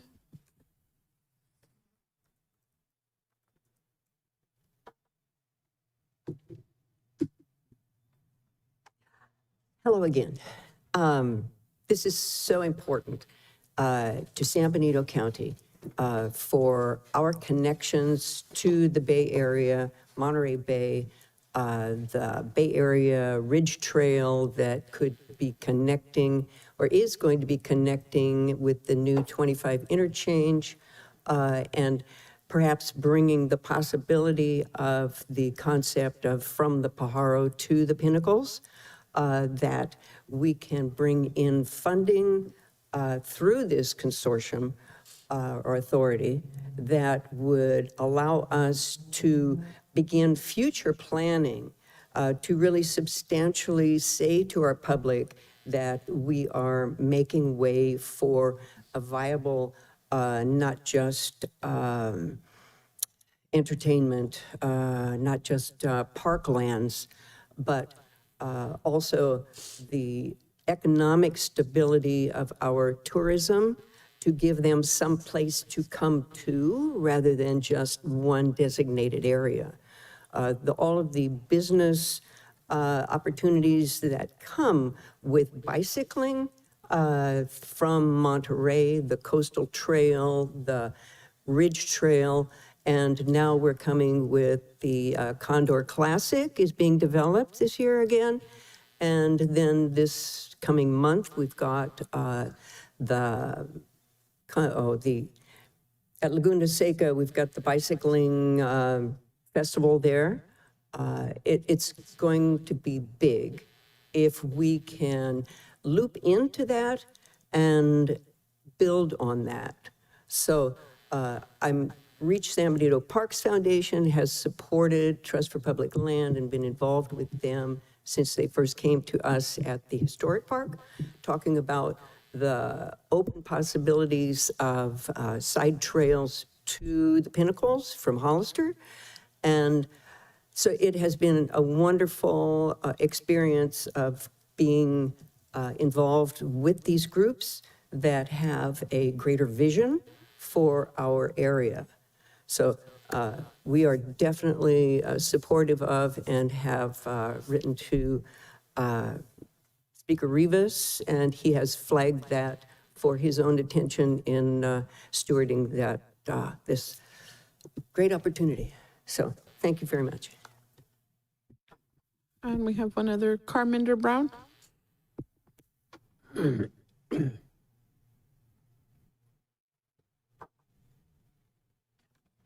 morning, Chair and Board. Great to see you all this morning. My name is Carminder Brown, and I'm the Executive Director of the San Benito Resource Conservation District. We refer to ourselves as the RCD. What we do is provide free non-regulatory assistance to farmers, ranchers, and other landowners to conserve, protect, and enhance the natural resources throughout San Benito County. We develop and facilitate voluntary stewardship and restoration projects on agricultural lands and community spaces. We do that through education, technical assistance, and project implementation.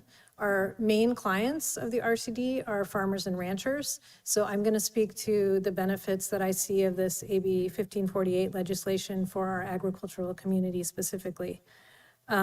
First of all, I want to reiterate what you heard from our presenters earlier, that this bill was really built from the ground up.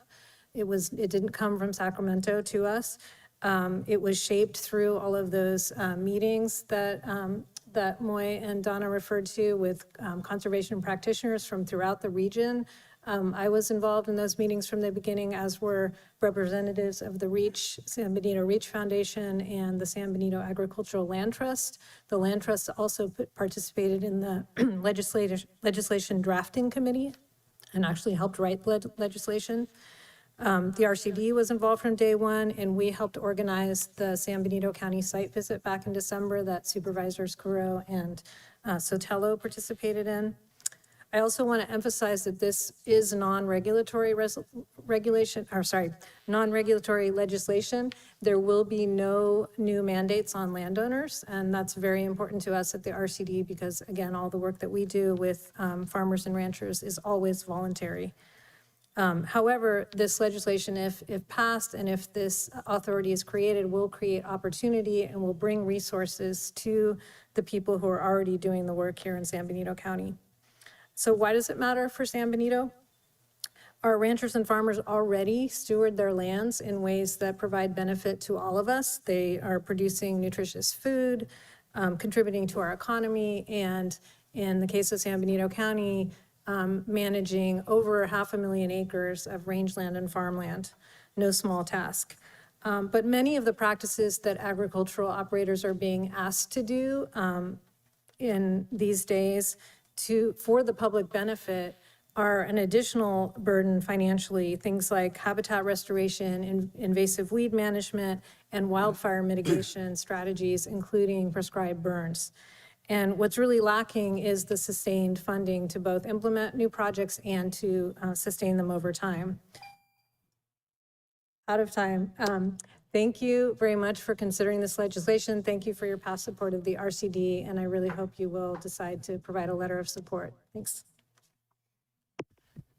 And that concludes public comment. Great, thank you. Any questions from the board at this time? Yes, Supervisor Carrell. I want to thank the presenters, not only for presenting today, but for the tour back in December. It was very informative. I know we started talking about this, I want to say it was almost 3 years ago, a concept that was thrown out there, just a phone call of, would you be interested? And it's really amazing how much work you guys have put into this. Areas that I just want to make sure that Assemblymember Pellerin is completely aware of from San Benito County, some of our challenges, and I know it's included in some of this, but just making sure that we're expressing where our challenges are in this community. We don't really have, besides REACH, which we thank Valerie so much for all her work, we don't have as much parks funding as we would like.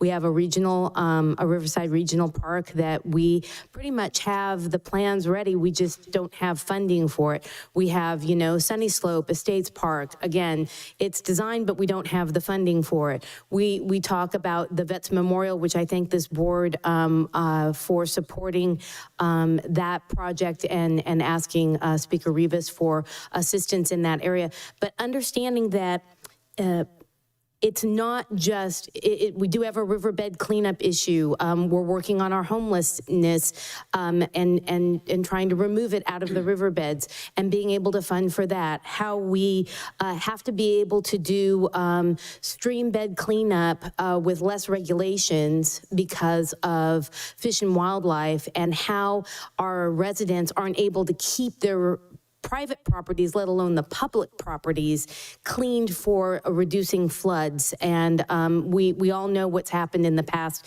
in our area when it comes to floods. But all of those are areas, so when and if this, I'm hopeful that this legislation will move forward, and I'm hopeful that this board will support it, but keeping in mind that it's even down to the connectivity goals of our community. We have highways that are disconnecting us, like Highway 156. Now that it has widened, we have completely disconnected a portion of our community to another portion of our community. Being able to look at connectivity across our region, not just in San Benito County, that would be wonderful to start. I love the Pajaro to the Pinnacles, but also, you know, between our multi-county region. So just keeping those things in mind. So if there is funding that can come through this, it would be most supportive from my perspective that we are also looking at the projects that we can't fund locally either. And I know that's part of it, but there's so much to this legislation. I just wanted to say it, you know, just put it out there. But thank you so much for being here, and I'm very supportive of this legislation. And I know that you guys have been very open to hearing what our challenges are. And I thank you again so much for the information in the tour. Thank you. Any of the supervisors this time? Is there a motion? No. Oh, he has a question or comment. I do too. Go ahead. I just wanted to take the time to thank you guys. Moises, you made a good point about how San Benito County plays a big part of a big role in this because of the land we have here. And I think most people in our community don't understand how we affect not only our community but downstream to Watson or Pajaro River. I was shocked and really stunned by the efforts to build a massive development next to the Pajaro River, and people don't understand the flood consequences, not only in our own community, but what happens downstream. Because the water can't go into the ground, it goes into that river and it moves really quick.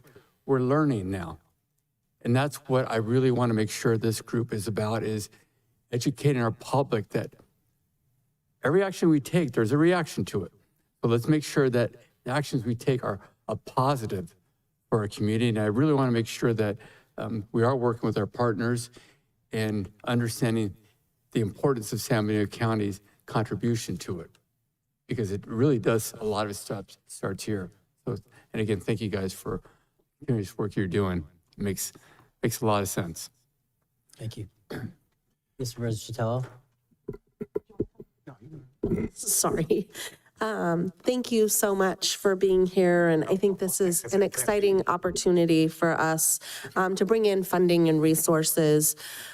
Curious, has there been any discussion of what kind of the governance will look like of this? I mean, I understand that there is no increase of mandates, and I appreciate that. But what will that kind of governance look like potentially at some point? Are we basing it off of population? Does every county just get so many seats? How exactly will that kind of work? Has there been any talk of that so far? Tomasa, do you want me to start that, or would you like to answer first? Sorry, muting myself, unmuting myself here. That's a good question. Thank you, Supervisor. So the authority itself will be governed by a 9-member body. The way that it's laid out in the bill is that there will be one from each county. There'll be one supervisor representing each county. Then each county gets to appoint, and then we'll have from each county a city council member. So there'll be 6 elected officials on the authority, and then 3 members of the public. That should bring in a different set of criteria, or I should say expertise, with a requirement that there be geographic diversity among the 3 public members, so that, for example, not all 3 public members are from just one county. Want to make sure there's as enough geographic diversity within the members of the public as possible. San Benito County would have a board supervisor, an elected official from the county of San Benito, and then a public member. And then that would be the same for each of the other counties, currently as written. Okay, so Board of Supervisors, City Council, and then 1 public member. That's correct. Okay, thank you. Thank you, I really appreciate that. Yeah, thank you so much. Thank you to the speakers, everyone that's advocating for this. It doesn't seem like there would be any opposition, certainly locally, to this. I always say that, San Benito County is sort of a microcosm of the entire state in a lot of ways, whether it's just geographically, the ag industry, demographics. But we are a small county, and we are fighting here to preserve this area. The beauty of this area, it really is really at the heart of who we are, the lands and the health of the lands and the water and the environment. But being such a small community, it does make it especially hard sometimes to advocate for funding. So I think this approach from a regional perspective definitely makes sense. And I will just say that for the state as a whole, protecting this particular region should be a very important priority because of what it represents for the entire state, whether it's the tourism industry, just the culture, the beauty of California.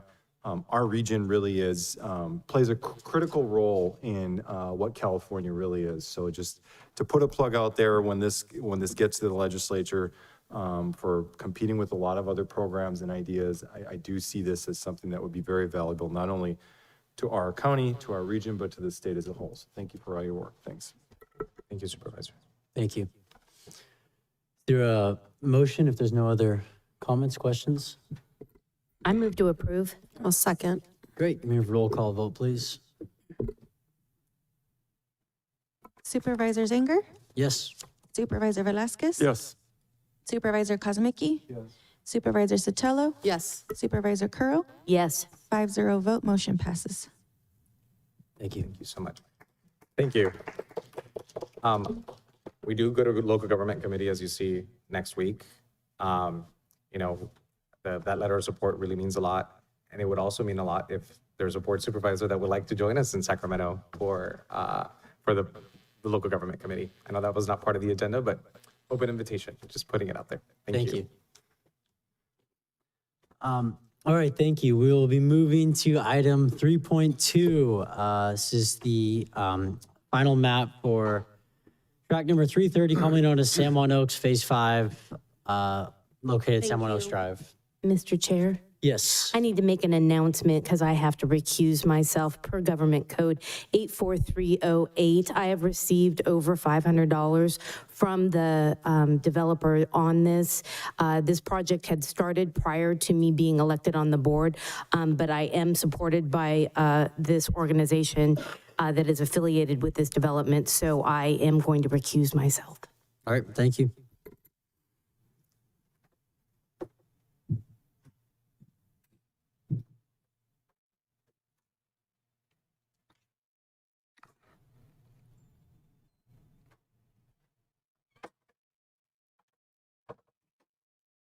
All right. Yes, so good morning again, Chair and members of the Board of Supervisors. So here's a quick synopsis of San Juan Oaks. On November 3rd, 2015, the board adopted the San Juan Oaks specific plan under Board Resolution number 2015-85. Also on November 3rd, 2015, a development agreement had been entered between the County of San Benito, Pulte Homes, and San Juan Oaks LLC, which vests certain rights and that requires the property owner to provide certain public benefits beyond those that could otherwise be imposed by the county as conditions of development. And the development agreement is attached to the packet. And so all entitlements are summarized in the background summary of the board packet. And it can also be found on letter F on the development agreement. And subsequently, TSM 13-86, track number 330, commonly known as San Juan Oaks, was conditionally approved by the Planning Commission on November 18th of 2015. The conditions of approval is also attached to the packet.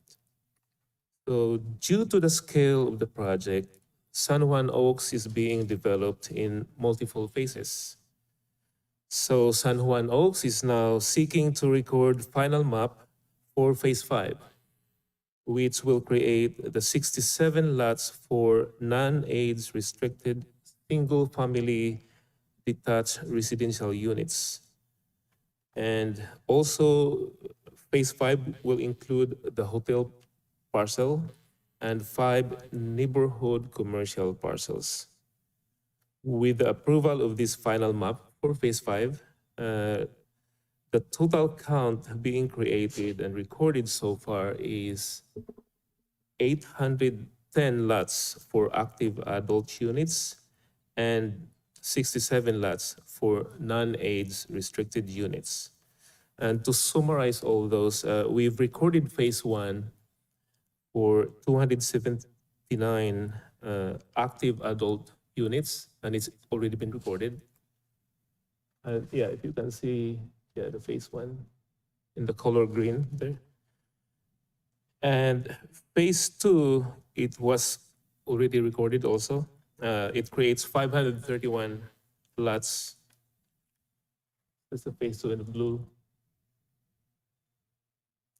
And so it makes up for the 810 active adult units. And so for Phase 5, this red color, so it will create the 67 non-age restricted units. So note that Phase 3 and Phase 4 have not been created yet. That will be in the future. So to date, the total building permits issued based on our records, they already pulled 120 building permits. And we already have, we also finaled 96 units. So that means there's already a certificate of occupancy issued for 96 units. So staff recommendations, number 1, approve the final map for TSM 13-86, track number 330, commonly known as San Juan Oaks Phase 5, located at San Juan Oaks Drive.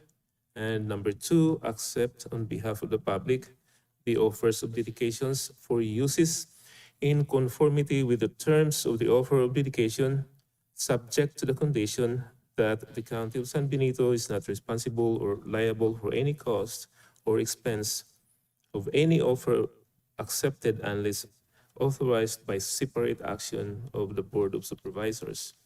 And number 3, direct the clerk of the board to certify on the final map the action of the Board of Supervisors. And number 4, authorize staff to submit the final map to the San Benito County Recorder's Office for recording. So that concludes my presentation, but I would also like to acknowledge the presence of representatives of the developer. And so you may address your questions to either the staff or the developer. And we'll be happy to answer some questions. Thank if you. any. Can we get a public comment, please? If you'd like to make a comment in chambers, please provide a speaker card. On Zoom, please press *9 or the raised hand icon. And I have no public comment. Great. Any questions, comments from the board at this time? Mr. Chair? Yep. Yeah, so just to reiterate, this project was approved in 2015, so 11 years ago. There's a development agreement that was approved. The development agreement was amended. My understanding is April 2019. That's before anybody up here was on the board. And so they're working through the project, restaurant, golf course, homes, hotel. The development agreement itself, just again, to clarify whether it's yourself or Abraham Council, is in compliance, the developers is in compliance with the development agreement to this point, or are there any areas where they're not compliant with the development agreement? Well, currently they are doing the phase 5. So with the phase 5, with the progress on phase 5, yes, they complied with all conditions of approval and the development agreement. So there are timelines in the conditions and the development agreement that they need to comply. And yeah, for the phase 5, yes, they have complied. Right, so, but and then council, as long as they're in compliance with the development agreement on a project that was approved 11 years ago, this board doesn't, does or doesn't have discretion on. Yes. Mr. Chair and members of the Board of Supervisors, yes, you are correct. There is no discretion on the part of this board as long as the developer is in full compliance with all the terms and conditions of the development agreement. Okay, thank you. And then the part that I was of keen interest to me is the park project, and I know they're working on that. As I communicated with Abraham on this before the meeting.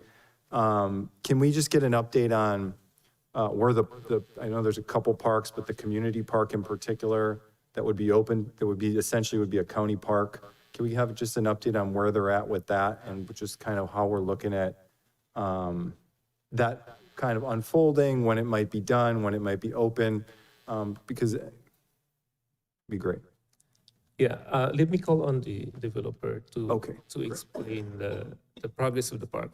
I have seen it myself, and it was mentioned to me that it could be ready May or June maybe this year.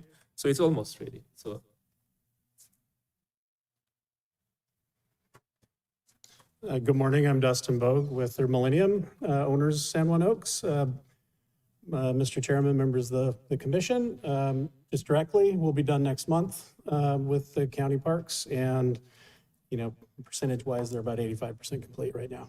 As a general rule and as an operating philosophy, we live up to our commitments or die trying, and if we're dying, you'll know well in advance. So try not to surprise you with anything. Thank you for that. That's all I have. Mr. Chair, so I have a couple of questions here. We're talking about phase 5. Yet 3 and 4 aren't done. What? So we're jumping to phase 5 on this? So yeah, if you can pull up again the map. Oh yeah. So this in the exhibit, phase 1 and phase 2, and then phase 5 is the red one. So it's pretty much they're developing from, although phase 5 was late, but from the east to the west. So 3 and 4 are not yet done. Correct. So I have, Mr. Bogue, I have in the past had questions about your project, and I actually voted no on that previously. And the response from, I think yourself, your family, was a $5,000 contribution to the recall of my position here as a board member. I find that a problem because I'm not going to agree with all developments, but I think development should be based on the merit and not on if somebody votes no, I'm going to give money to recall them. If somebody's voting yes, I'm going to give thousands to make sure they get elected again. So I want to make sure your company, your future, plays by the community rules. And that's being fair and selling your project based on the merits of it rather than attacking somebody like me that says no to something because I don't like an item. I think that's what this community deserves. And obviously you're going to be able to go on with this project. I can't stop you, but I want to make sure you're upholding everything you're promising. And I really think you probably would have, and you probably are going to. I just want to make it clear to you that that type of thing should not be happening in our community because it's just not right. And it sends a signal to the rest of the community that there's a problem with some developers that are willing to do exactly that because I voted no, that you'd give $5,000 to try to recall me. I just find that offensive. And I just want you to know face to face. I appreciate it. I'm happy to have that discussion with you if you'd like. Anytime. Sure. And yeah, we would have lived up to our commitments. Absolutely. That's what we do. And again, you're the largest developer in this county. So I expect you to hold a higher standard. I appreciate that. We believe the same, and I think we have. I think when you go to San Juan Oaks, if you haven't been, I think you'll be impressed. It's a good operation, golf operation, restaurant operation is fantastic. The homes are great. The community's nice. We've tried very hard to make sure that was part of a community, an asset for the long term of the community. So we recognize that the golf course and that had a lot of emotional, long-term ownership in this community, and we wanted to be good stewards of it. I spent a lot of time there in the past, loved it, loved the feel of it. Quite frankly, again, I'm just extremely disappointed in the actions your company yourself took, and it's just disappointing. I totally get it. wanted Happy you to to know have that. that discussion with you. Thank you. Any other comments, questions from the board at this time? Okay. I don't have anything to add, so there is a motion. We'll hear that now. Sorry, I move to approve. Second. We have roll call vote, please. Supervisor Zanger? Yes. Supervisor Velasquez? Yes. Supervisor Kozmicki? Yes. Supervisor Sotelo? Yes. 4-0 vote, motion passes with Supervisor Curro recused. Thank you. Someone go get Supervisor, bring her back if we could for our next item. Thank you. Oh, she's back.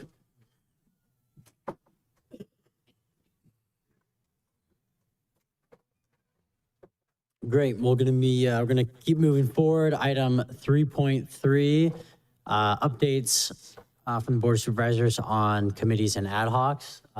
Does any supervisor want to start with updates they have? I can go first. That's great. Thank you. All right. Start with COG, Council of Governments. So as everybody knows, the big one right now is Highway 25. And so we are working toward, through the process, the EIR is still moving forward on the expansion.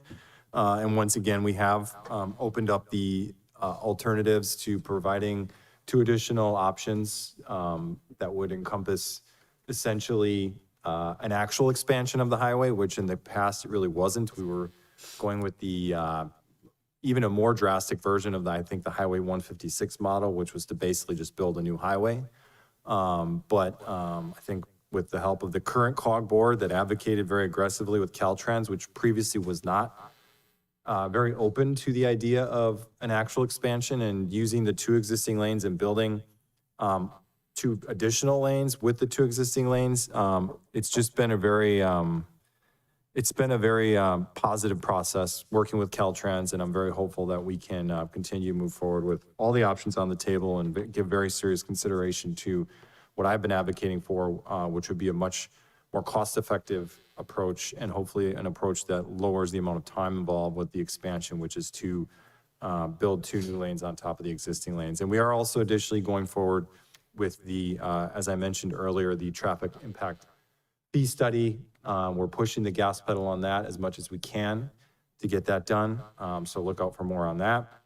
As far as tourism committee goes, I think everyone's aware essentially what we've been working on here because everything's come to the board. But just to recap, again, the hotel incentive program, I think we have an ad hoc. I'm hopeful that we can, maybe get that. I know we all have a lot going on our plates, and staff in particular with planning all these things, but hopefully we can get that ad hoc moving to refine that program, the hotel incentive program. Excited about that. We also have, as we all know, officially branded our community as home of Pinnacles National Park, taking a soft approach because of the budget situation this past year, but I'm hopeful as we get into the budget and we had this conversation about signs in particular, that we can, move forward and take some other steps forward in the next year with regard to continuing to prioritize the branding of our community as home of Pinnacles National Park. Got to take that thing back from Soledad, who stole it from us to begin with. And then otherwise, we have the wayfinding plan that we are working on, trying to make that as least complicated as possible. Essentially, it's a sign plan, and we'll have further conversations, hopefully, about a monument sign of some kind, which is not necessarily, it's not going to be a cheap project, so we're going to need some help on that, I would think. And then a series of other more artistic signs that fit in with the feel of our community that would promote the other primary attractions that we have that would include such attractions as Hollister Hills, Fremont Peak, De Anza Trail, several in South County, the list, the historical park, the wineries, there's a few more. So hopeful that we can make that a priority moving forward. And then, and we will have a presentation in May, as the Arts Council alluded to, and so we'll really try to get them involved and take some steps on that. And then Fire Protection Committee, we're continuing to go through the feasibility study process. We have interviews being set up from the consultant with the Fire Protection Committee members. And so, I and the other committee members will be going forward with those interviews to give some insights. So if you, as a board, have any recommendations or priorities you want to see in the feasibility study, please do pass that on, and we will include that in the conversation. LAFCO, we are continuing with the municipal services review process, wastewater and some other things. We had presentation this last meeting. I could not make the meeting, so thank you to Supervisor Velasquez for being there from the high school district on their proposed project.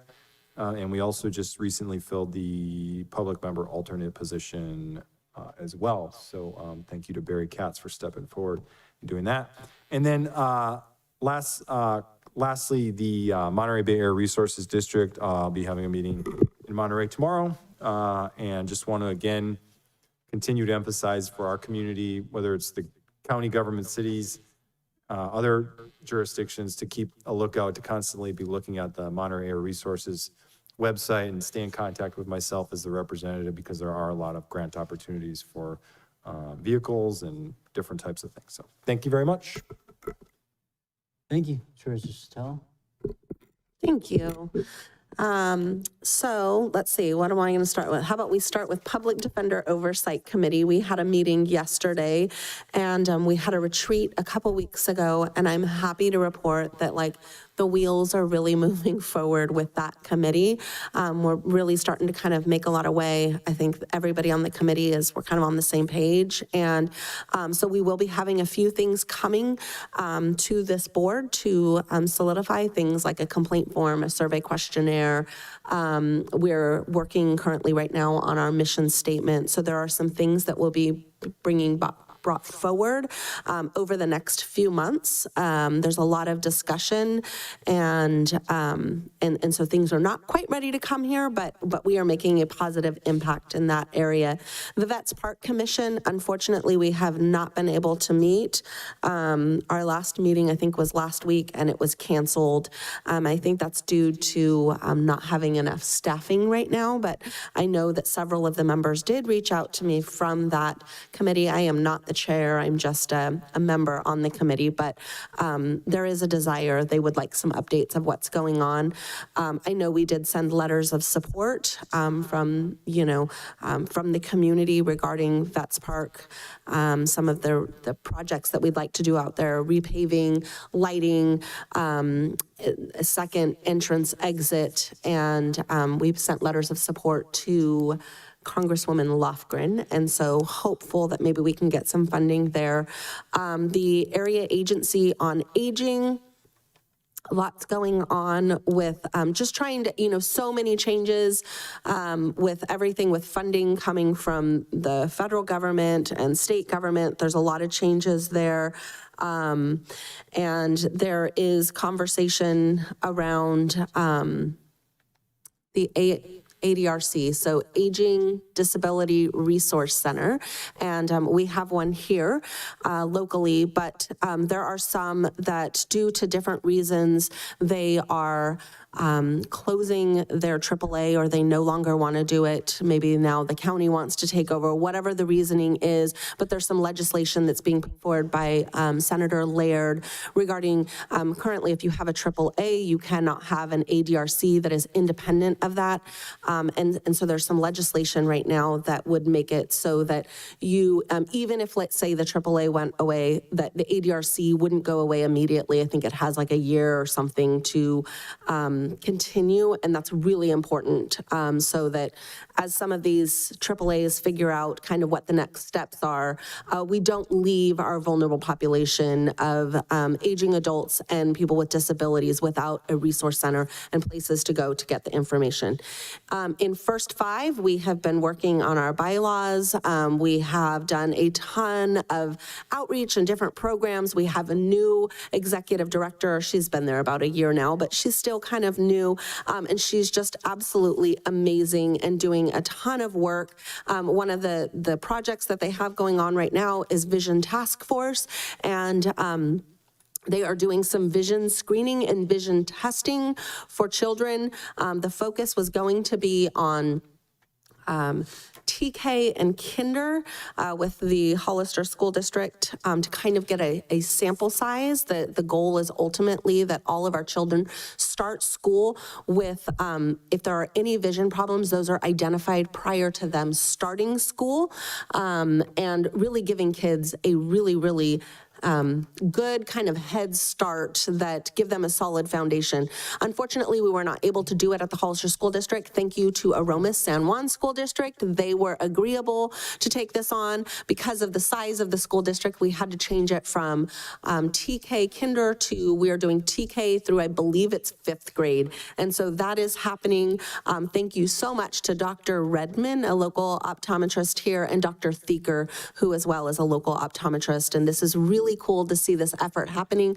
A lot of partners coming together, County Office of Education, First Five, Public Health. It's really amazing, all of the partnerships and the effort that's going. So that's really awesome. At RCRC, we have been working on kind of staying up to date with all of the bills and legislation that's being put forward. One of the bills that we spent quite a bit of time talking about last month, and I want to make sure I get the number correct. It's SB 1176, which is Choi, I believe is the last name. And this is talking about, it prohibits a foreign actor from purchasing, acquiring, leasing, or holding a controlling interest as defined in agricultural land within the state of California. And so there's a lot of conversation among RCRC regarding that right now, keeping a very close eye. There are counties that are offering letters of support that they are supportive of that and would like to prohibit that, or prohibit a foreign actor from purchasing ag land here locally or state of California.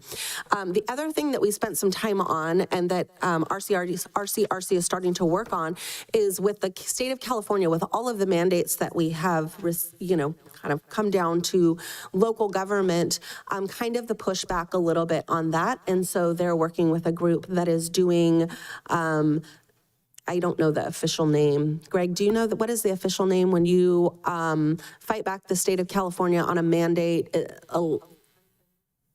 They're unfunded mandates, yeah, and we can push back. And if you're successful in that lawsuit, then the state of California then pays for it. I don't know what the official name is. But anyways, there's a lot of conversation. There's actually some, they're taking some sample cases right now and pushing back on some of those.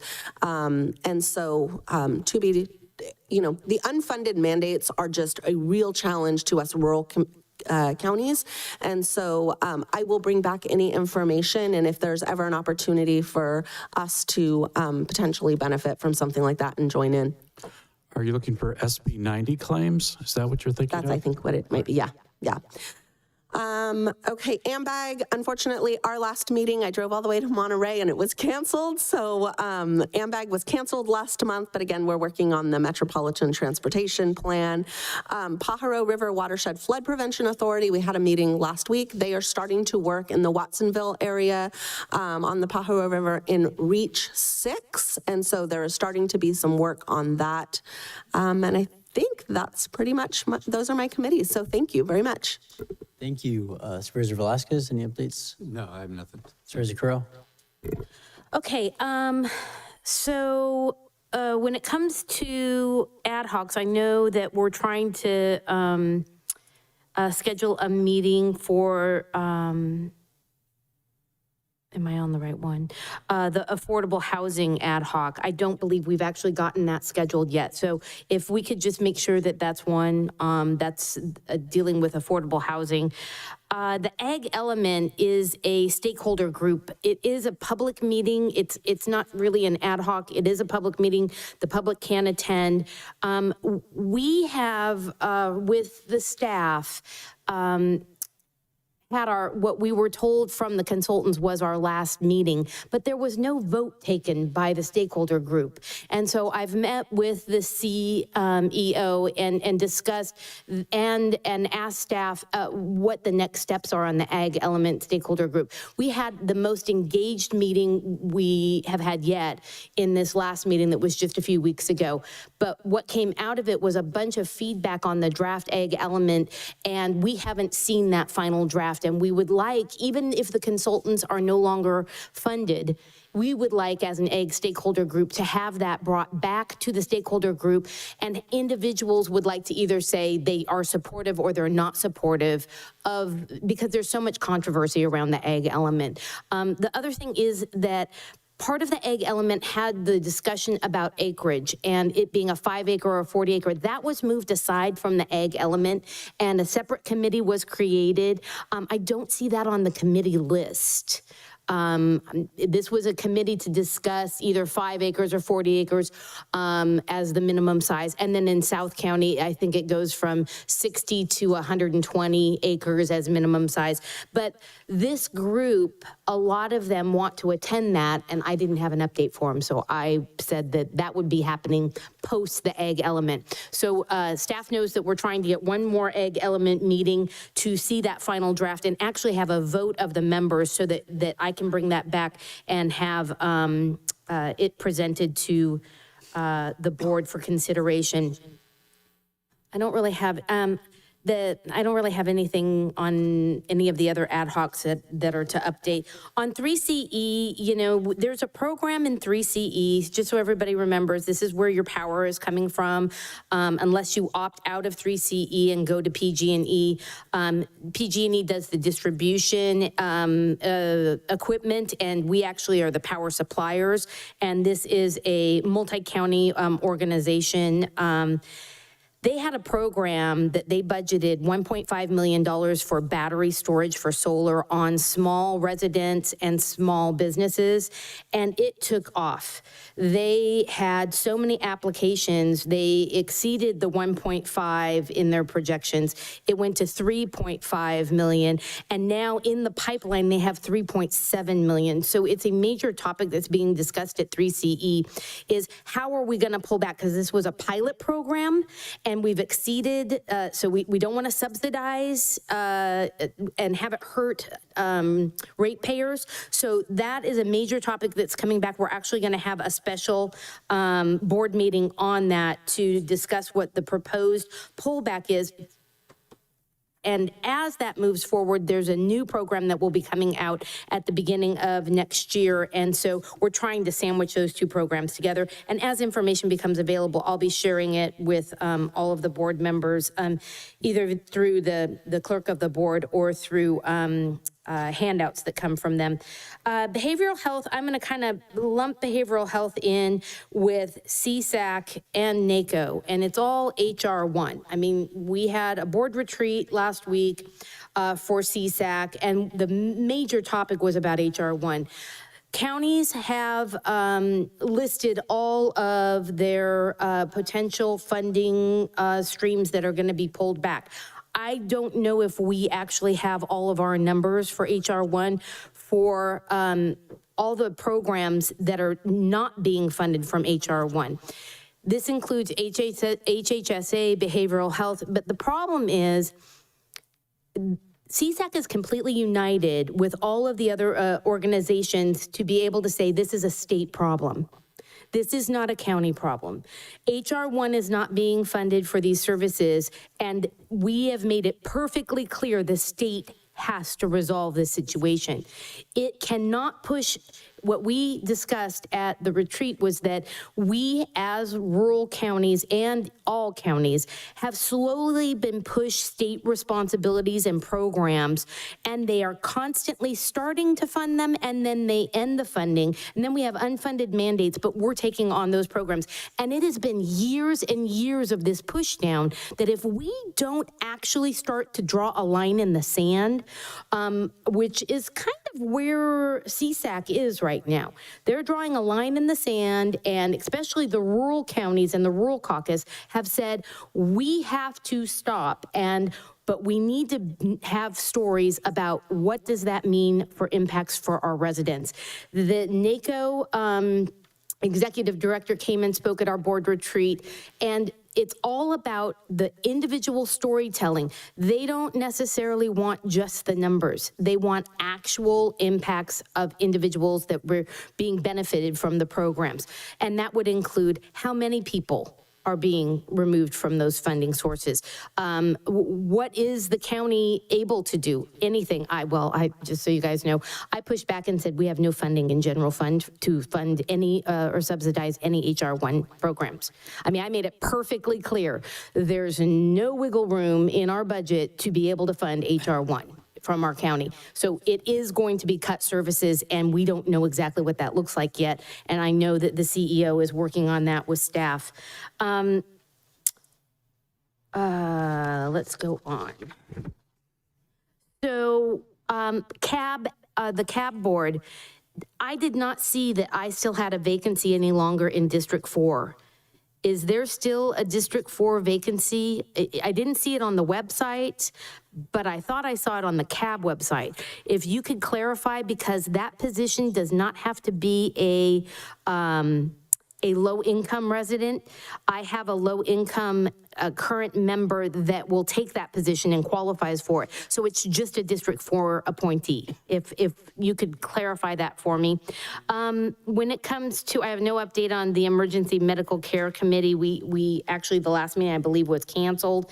Integrated Waste Local Area Task Force, we have asked for a special meeting on May 5th, and we've asked both city managers to attend, and we've asked the CEO to attend to actually understand the full purpose of the Integrated Waste Task Force, because we're being asked to make a recommendation that really has to go to every one of the cities and the county to actually even make that recommendation. So if we can't vote to make a recommendation as a task force, we're kind of struggling with, then what are we here for besides to approve the budget and say, okay, now send the budget out to everybody? Because we have some issues with the bylaws. It's May 5th is the meeting. So, and I believe I added that to your calendar as a request item.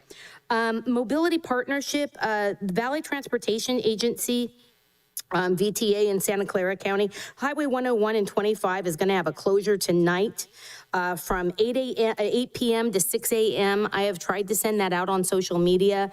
I know COG has also sent that out on social media. I just want to make an announcement because 8 p.m. is kind of early in my book. Not everybody's home by 8 p.m. And 6 a.m., some people are already at work at 6 a.m. Some people are already at work at 6 a.m. in the Bay Area. So there is a detour route. People need to be mindful of that. You can go on to COG, VTA, you can go onto my Facebook and see it, but I also have asked the CEO to post on that. NACO, the big conversation at CSAC, we had the NACO executive director present, and it was about the surface transportation bill. And NACO is pushing pushing to have it go to local governments. It's $200 billion from the Department of Transportation, with $3 trillion at the local level. And they're trying to make it where they're not earmarked on like a specific safety item, where we would have more flexibility on those. So 44% of the roads in the country are ran by counties.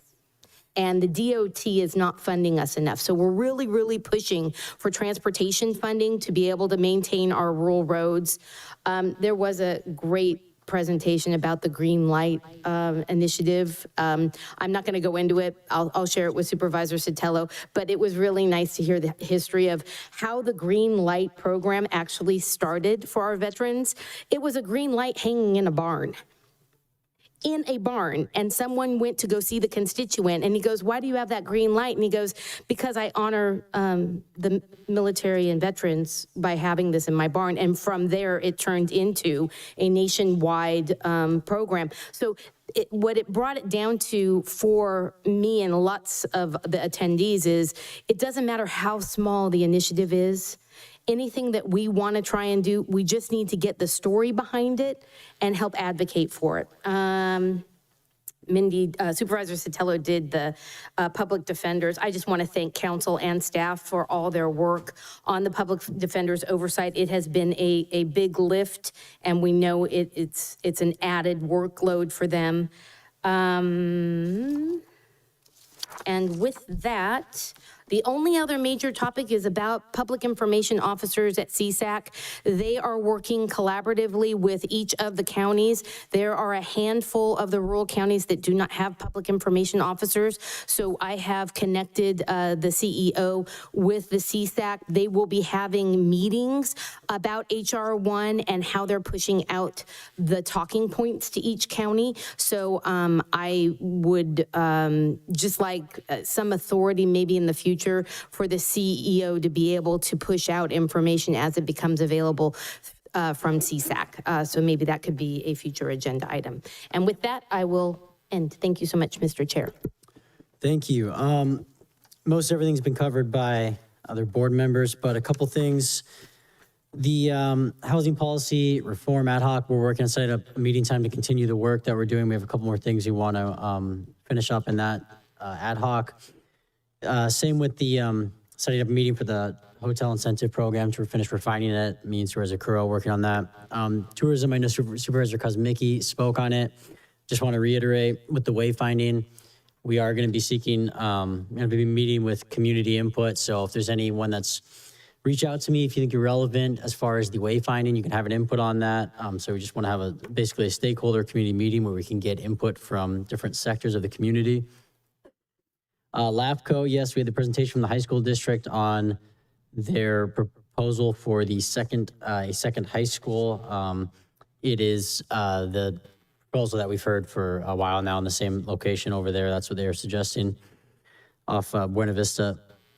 Governance, they're doing, the water district is doing their work on the Fallon Well project. So they're doing work on Fallon Road, and I just want to make a little PSA.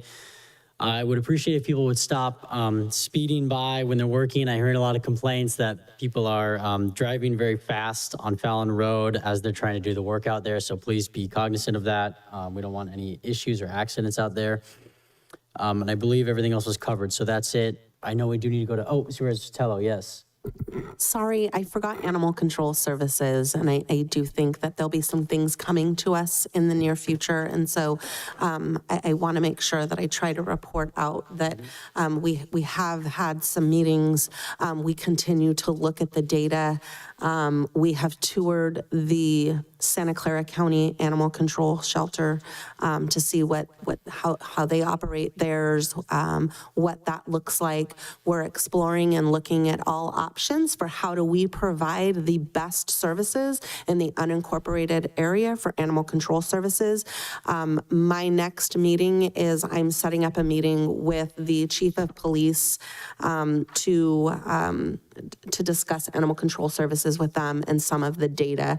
But we continue to meet, we continue to have conversations. And I know that we will be having a meeting with the city of Hollister as well with their representatives. Had a very kind of brief conversation, and they are interested in looking at maybe like a JPA model. So we will be bringing some things forward in the near future, but I just wanted you to know that we are working on that. There is nothing definitive yet. We're still continuing to gather data, gather information, and try to put together something that will make sense for the county, and looking at kind of what our resources look like and providing the absolute best care that we possibly can for animal control services. So thank you. Thank you. Thank you for adding that. We go to public comment, please. If you'd like to make a comment in chambers, please provide a speaker card. On Zoom, please press *9 or the raised hand icon. And I have no public comment, sorry. Great, thank you. This was just an update, so there's no action that we need to take. So we will conclude the item and move to the audit committee. So we will adjourn as the Board of Supervisors and reconvene as the audit committee. Item 4.1. Is there a motion to acknowledge the certificate of posting? So moved. Second. All in favor, please say aye. Aye. Aye. Passes. Public comments. Is there any public comment on items of interest not on the agenda? If you'd like to make a comment in chambers, please provide a speaker card. On Zoom, please press *9 or the raised hand icon. And I have no public comment. Great. We have the minutes of the March 10th, 2026 Audit Committee meeting. Is there public comment on the minutes?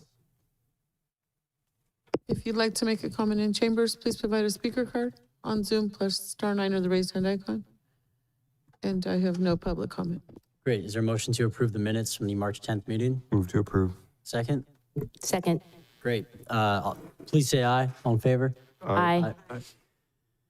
Great. Motion passes. Moving to 4.3, monthly auditor controller informational update on the audited county's annual comprehensive financial report and single audit report for the fiscal year ended June 30th, 2025.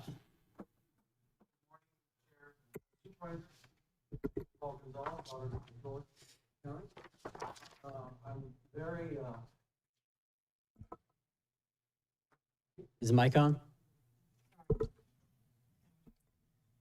I heard myself very well. Thank you. Thank you. Good morning again, Chair and Board of Supervisors, Joe Paul Gonzalez, Auditor Controller for the county. I'm really happy to report that the county audit has been completed. The county's annual comprehensive financial report that I have in my hand that I provided to all of you in an email has been audited and has been given a clean opinion, unmodified opinion by the external auditor. It has been sent to the Government Finance Officers Association, and for its review for consideration of the annual award for Certificate of Achievement and Excellence of Financial Reporting. In the ACFR, you'll see the 2024, June 30th, 2024 Certificate of Financial Award. Not a lot of agencies get that award, and I just wanted to point that out, that San Benito County has. In addition, I also included as an attachment in that email to all of you the single audit report. And that single audit report was submitted to the Federal Audit Clearinghouse on March 31st. And it was submitted without any issues or findings. So that's the good news for the county, especially as it relates to it's important that the single audit always be reported timely, and that it's, having a clean, a clean opinion is important for any sort of grants that the county applies for.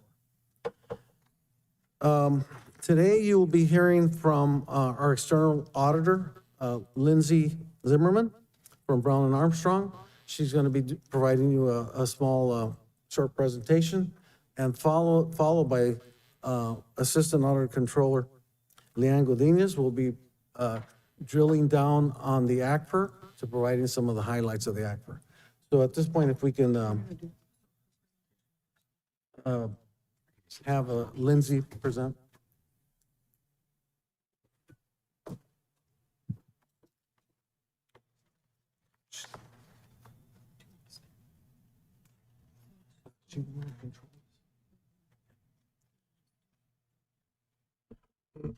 Okay.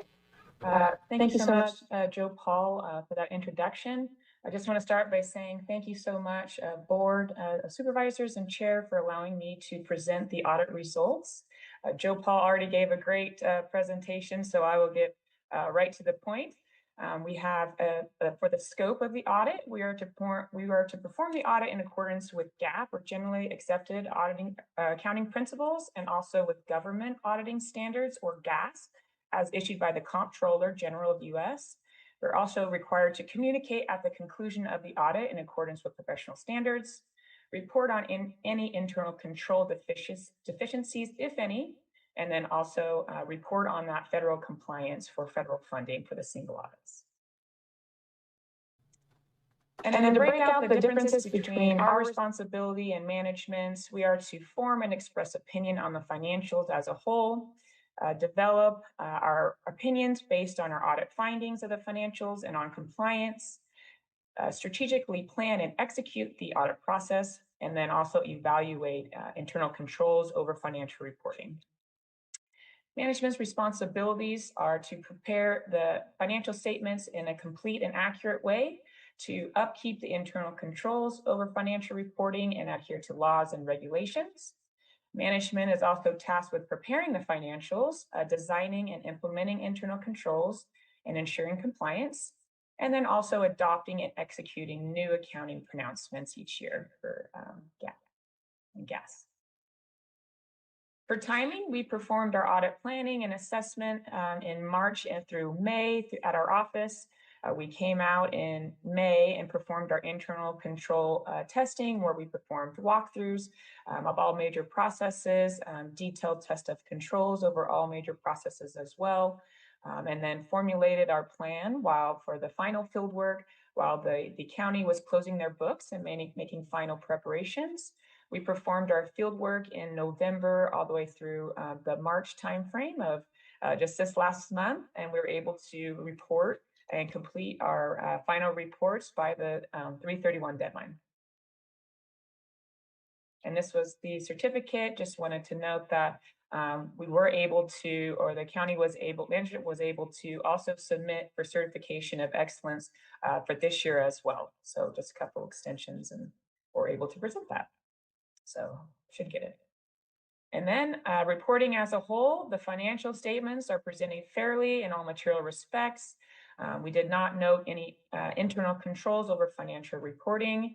And then for the single audit, that federal testing that we performed on the federal funding, there were no issues, no direct or material effect on any major federal programs for the year ended June 30, 2025. And then here's just a brief summary of all of the areas that we needed to opine on. So it's unmodified on both the financial statements or the ACFR, as well as an unmodified opinion or clean opinion on federal awards. No material weaknesses or significant deficiencies in either area. No audit findings that needed to be disclosed in accordance with uniform guidance. We performed testing over the 3 major programs for home, highway planning and construction in the last part of the COVID-19 coronavirus. And happy to report had no findings. And because there was a finding last year, we had to make sure that we covered the 40% of the total funding. So we made sure we covered that as part of those 3 programs. And then just to briefly touch on the required communication, the county adopted both GASB 101 and 102. GASB 101 was about compensated absences, which the county needed to include some of the sick time as deemed that needed to be on the financial reporting. 102 didn't have too much of a significant impact. And these are the significant estimates and sensitive disclosures that we reviewed and tested in terms of useful life of capital assets, self-insurance, compensated absences that I touched on earlier, leases and SPIDAs, and then the big ones of the net pension liability and net OPEB liabilities, which were based on actuary assumptions. Happy to report there were no corrected or uncorrected misstatements, no disagreements with management, and no other audit findings or issues. And then just to touch on the prior year finding status, there was a material weakness over internal controls. And so the current year status wanted to present to you is that the county has continued to make significant progress in terms of the timeliness and the accuracy of the year-end financial reporting close. Due to turnover and staffing, the county was able to complete the ACFR and single audit by the federal and state reporting deadline of March 31st, but did miss that original GFOA recommended submission just due to they like that report for maintaining timely financial reporting. But the county seems to be on track of achieving this full compliance and reporting next year with the additional resources needed in order to aid in executing that internal control environment. And the management remains committed to strengthen those processes and sustain their positive trajectory going forward. And with that, I want to make it short and sweet. Just want to open it up to any questions that you might have. Thank you. We're going to go to public comment right now. If you'd like to make a comment in chambers, please provide a speaker card on Zoom. Please press *9 or the raised hand icon. And I have no public comment. Okay, great. Thank you. Any questions from the board at this time? Yes, Stella. Thank you. I just, first of all, congratulations on to you and your staff regarding your certificate of excellence. Awesome. That's amazing. I was curious on one of the slides, just so that I understand it. So when it was talking about the responsibilities, so the auditor's responsibilities, that would be this is the Brown Armstrong responsibilities, and then management responsibilities, is that like you or who exactly? Like, I just wanted to understand when it lists management responsibilities, is that you, is that the CEO? Like, who exactly are we talking about with this? Because your title is the auditor. The auditor controller's office, yes. Auditor controller, okay. Yes. Okay, I immediately see management, administration, and I think CEO, so I just wanted that clarification. So the auditor's responsibility is the firm, and then management would be the auditor controller's office. Because we prepare the financial statements. I just wanted to make sure that I was understanding it correctly. So thank you for that. Thank you for that clarification. I appreciate it. Any other questions from the board? Supervisors Carroll? So thank you so much. I know how much work this is for staff. I know how many hours it takes for you guys because it's kind of like the unsung election. In elections, you know, we would have an end and everybody knew it. You guys have this, and it isn't always public and known how much effort is put into the ACFR. This is a technical question that I don't know how to really even answer.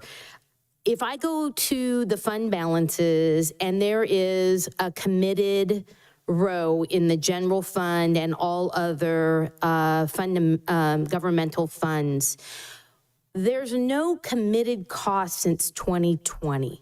Can you help me understand why there's no committed? What's changed since 2020? Because it shows in 2017, 2018, and 2019, we had committed costs. If Lindsay, I don't know if she wants to respond to that, because this is her section of the presentation. We can answer that question in the next section, which goes into some of that. Oh, okay. So I can hold off on if you're going to go into it deeper.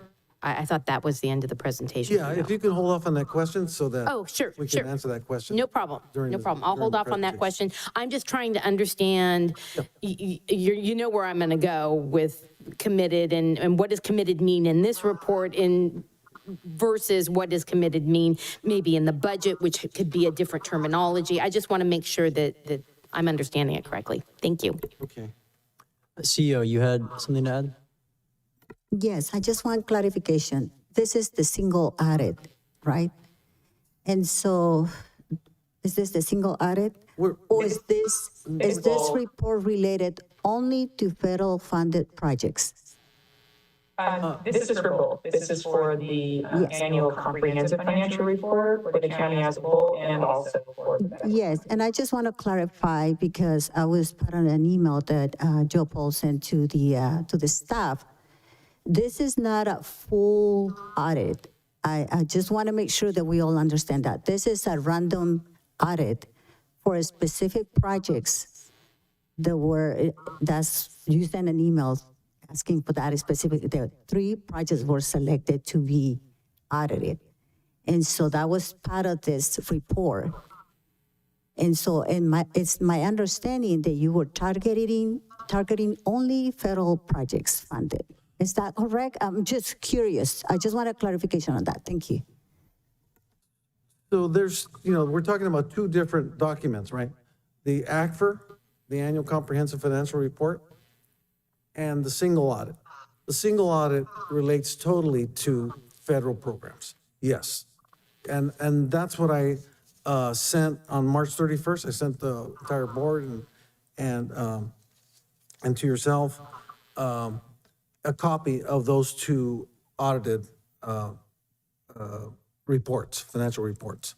Yes, that's correct. I want to make sure. And this audit is done randomly. It's not necessarily a full audit. It's just a random audit, an audit based on random selection of items that they want to review. That's correct. Is that correct? Lindsay, could you elaborate a little bit on that question about what you guys do with the single audit? Yes, so we get the scheduled expenditures of federal awards, which list out all of the individual federal grants that have been spent for the year ended 6/30/2025. And then as auditors, we perform a risk assessment based on multiple things, the size of the audit, if that grant has been audited in the past 3 years or not, if there's been changes in management, if there's been findings in the past. So depending on the dollar amount threshold, we would need to look at each of those programs at a minimum every 3 years if there are no findings. And then we also have to do a scoping so that of those items that we selected have to cover more than 40% of all federal awards granted and spent during the year. So it is kind of random, but also a selective risk assessment program. And just to continue with the clarification, I appreciate your response because you actually responded to my question, which is a random selection of projects. The other question that I have for you, you're talking about only the financial side, where the payments received, where the expenses paid, but not necessarily for managing the projects. And the reason I'm asking this question is because I keep receiving emails from federal agencies with findings for projects. And they're not necessarily financial findings. I just want to make sure that the board understands that we still have other compliance issues with the projects, not related to the financials, but to other issues. So just want to clarify that one.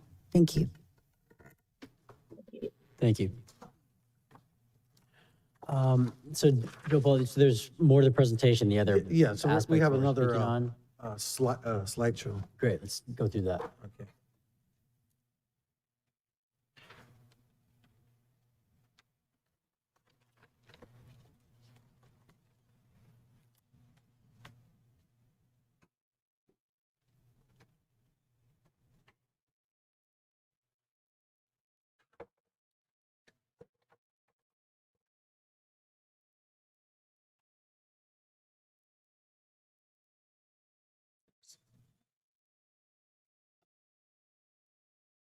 Sorry, just trying to make sure I know which way to go. Okay, so good morning. Today I'll be giving a brief presentation on the county's fiscal year 24-25 annual comprehensive financial report and a look ahead at the fiscal year 25-26 fiscal year and close.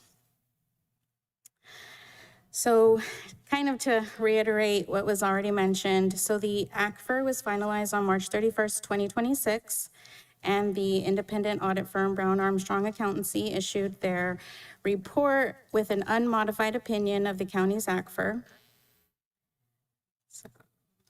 On February 10th, 2026 audit committee meeting, the county auditor controller gave a presentation on the sections that make up the annual comprehensive financial report. And so this slide just presents what those major components are of the report. So GASB 54 was a standard intended to improve clarity and consistency for financial reporting, aimed to help users better understand how resources are constrained and available for use. The different classifications of fund balance are defined in this slide. Non-spendable fund balance are amounts that are not in spendable form, such as amounts held as inventory or legally or contractually required to be maintained intact, such as amounts prepaid for future services. Restricted fund balance includes amounts with constraints placed on their use by external agents or by law. Examples of these are the library expansion grant and revenues collected by departments that are legally restricted under California law. Committed fund balance represents amounts constrained to specific purposes by formal action of the Board of Supervisors as established through resolution or ordinance. Assigned fund balance includes amounts with constraints imposed by a less formal action taken by the board or management of the county to assign amounts for a specific purpose. And unassigned fund balance are those amounts that do not fall under any of the other classifications.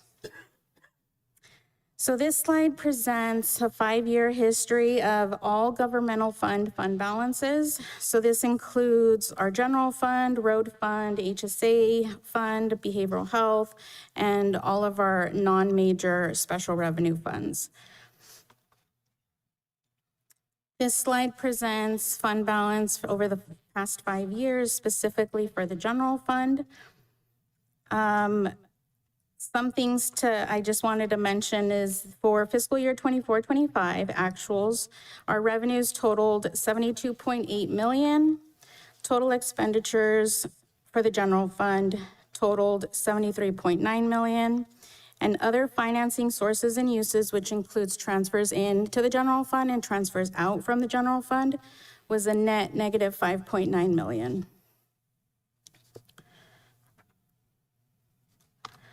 So this slide presents just a small section of our note 18 in our ACFR. Note 18 presents fund balances for all funds, but this is just presenting the general fund balances and how it's broken out by classification and purpose.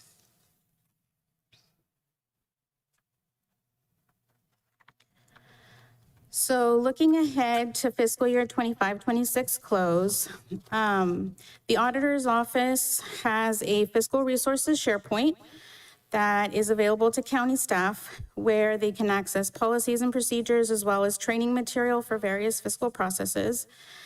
We periodically send out a checks and balances newsletter that is used to share information with county staff, including, that includes fiscal information and upcoming trainings. And it also serves as reminders to staff about upcoming deadlines. So what we have coming up is later this month, next Wednesday, we're going to be having a fiscal Q&A with county staff.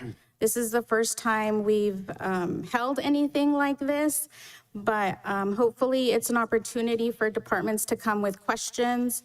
We'll be available for an hour to answer any questions that they may have. It's any types of questions. And then next month, our staff will be conducting a training for departments on specific processes that are of most interest to the departments based on a survey that where we took responses from everyone. And so last thing is just to mention that our year-end schedule was sent out on March 4th, 2026, and that will be as we closed fiscal year 25-26, what those approaching dates will be for departments to complete all of their transactions. And with that, any questions? Thank you. Any questions from the board? Supervisor Kuro. That brings me back to my original question, and I appreciate the information. So to clarify, committed has to be a resolution or an ordinance committing those funds for that purpose. I'm trying to be vague here. So if we haven't been committing any of those funds, the assigned funds are like contracts, correct? Because it's not a resolution or an ordinance. So any amounts that are, contracts, we do not have them reported as under assigned fund balance. I'll just to answer that. Okay, so is there anywhere in the ACFR that shows our committed costs contractually at this point in the county? No, not in the ACFR. Not in the ACFR. If we had projects that, like roads, I'm just going to throw something out there, the library, something that's a big ticket item, and we pass a resolution to ensure that those funds are committed and not used anywhere else, is there a reason that when would we use committed? Because we did it previously back in the day, and I don't know why, wasn't on the board, and we don't do it now. And I'm just looking at other ACFRs, and I see from other counties that committed is used, and I'm just trying to understand why we don't. And is it something that we need to be informed about and take action on at the end of a fiscal year? So I would say that that's, if there is a specific purpose that's coming up in the future that you would like to set fund balance aside for, you can do it through resolution or ordinance. The only thing is that once you're ready to draw down on that committed fund balance, then it would take, again, formal action to then reduce or use that committed amount. So I would say, for example, ARPA. So that would be restricted. That would be restricted, okay. So the library would be restricted. Correct. Roads, a road project. So if it's money coming from the federal or state government, then it would be restricted. But what if it's not? What if we put aside $5 million for roads from the general fund? So two ways. Okay. It could be either committed through formal action, or it could be classified as assigned, which wouldn't require formal action. It could be just a decision that's taken by the board without ordinance or resolution. But if we set that money aside, it would probably fall under the assigned category. Okay, because here's where I'm going with everything that I've learned in the last 4 years of being on the board that's very different than being in a department. How are we ensuring through the budget process, and this may be a separate topic, so if I'm off topic, council, tell me I'm off topic, but how are we through the budget process ensuring that commitments that this body has made are rolling over to the next year and it's not just being defunded? So if you recall last budget, in the main presentation, we secured $7.9 million specifically for road improvements. Those are funds that are under the reserves, general fund reserves restricted, meaning you cannot move those funds away. So it was by resolution. So, and that's, I brought that presentation with me, because that's exactly what I want to make sure that when we took that action, which was a resolution, I expected it to be in the committed column, because it was a resolution from the board. So if you could remind me, when was that resolution? Oh, but I guess the confusion is this audit is based on the previous fiscal year, not So, this coming year. so it'll show in the next And the next year, ACFR. yes. Okay, see, I'm trying to put it all together, and I know I don't know all of it, but I know we did something, and I brought it to say we did this, and now we're not seeing it. We won't actually see those motions and what we've done until the next ACFR. If they occurred in this fiscal year, yes. Okay. As of 6/30/26. Okay, it's good. Okay, I just want to make sure I'm trying to get all the pieces and how they all come together, because as we are committing projects and committing funds up here, I want to be able to understand the difference between how it is in the budget versus how it's displayed in the ACFR. That's all I'm trying to get to ensure that we have transparency of where these funds are and what they're committed for. Okay, that was my main question. Thank you. Thank you. Any other comments, questions from the board? Okay, well, thank you very much. I think that concludes the presentation, and then if there's anything else, Joe Paul? I just want to thank my staff for all the hard work that they put into the, making sure that we had this kind of success. It took a lot of long hours, hours that kind of off the books kind of thing, because, they're, doing more work to get it done. And I especially like to thank my assistant, Leanne Godinez, who is, leading the charge and is, largely responsible for the success. Thank you. Thank you. Thank you. That will conclude the audit committee, and we'll be moving to closed session. Is there any public comment on our closed session today? If you'd like to make a comment on closed session, please provide a speaker card in chambers. On Zoom, please press *9 or the raised hand icon.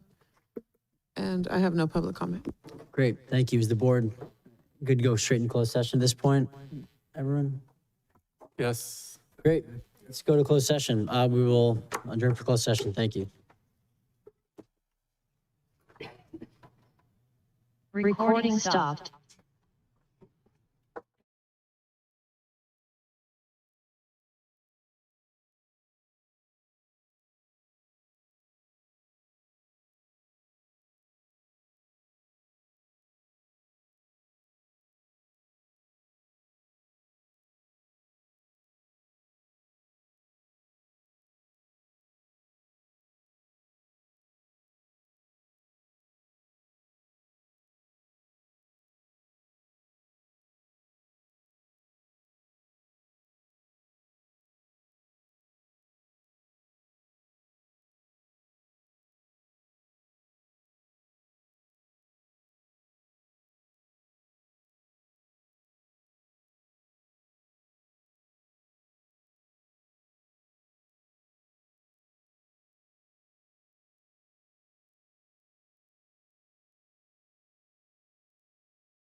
just ridiculous.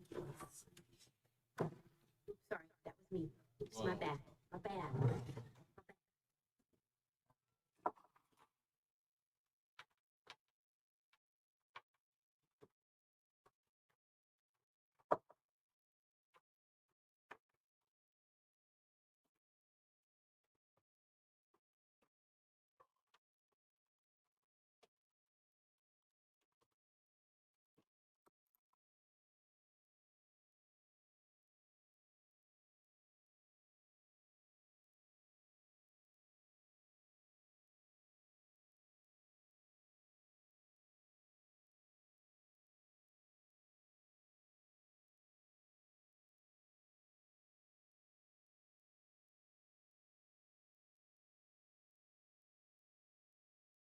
Recording in progress.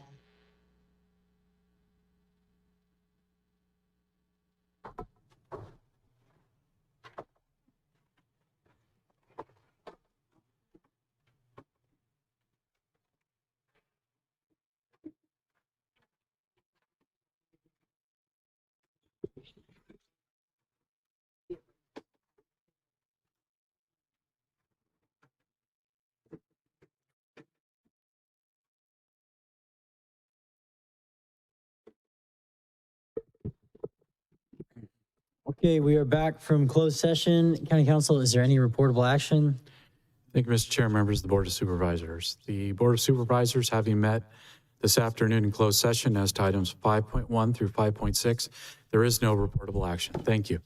Thank you. Future agenda items. Is there any public comment on future agenda items? If you'd like to make a comment on Zoom, please press *9 or the raised hand icon. And I have no public comment. Great, thank you. We are adjourned to the next meeting of April 28th.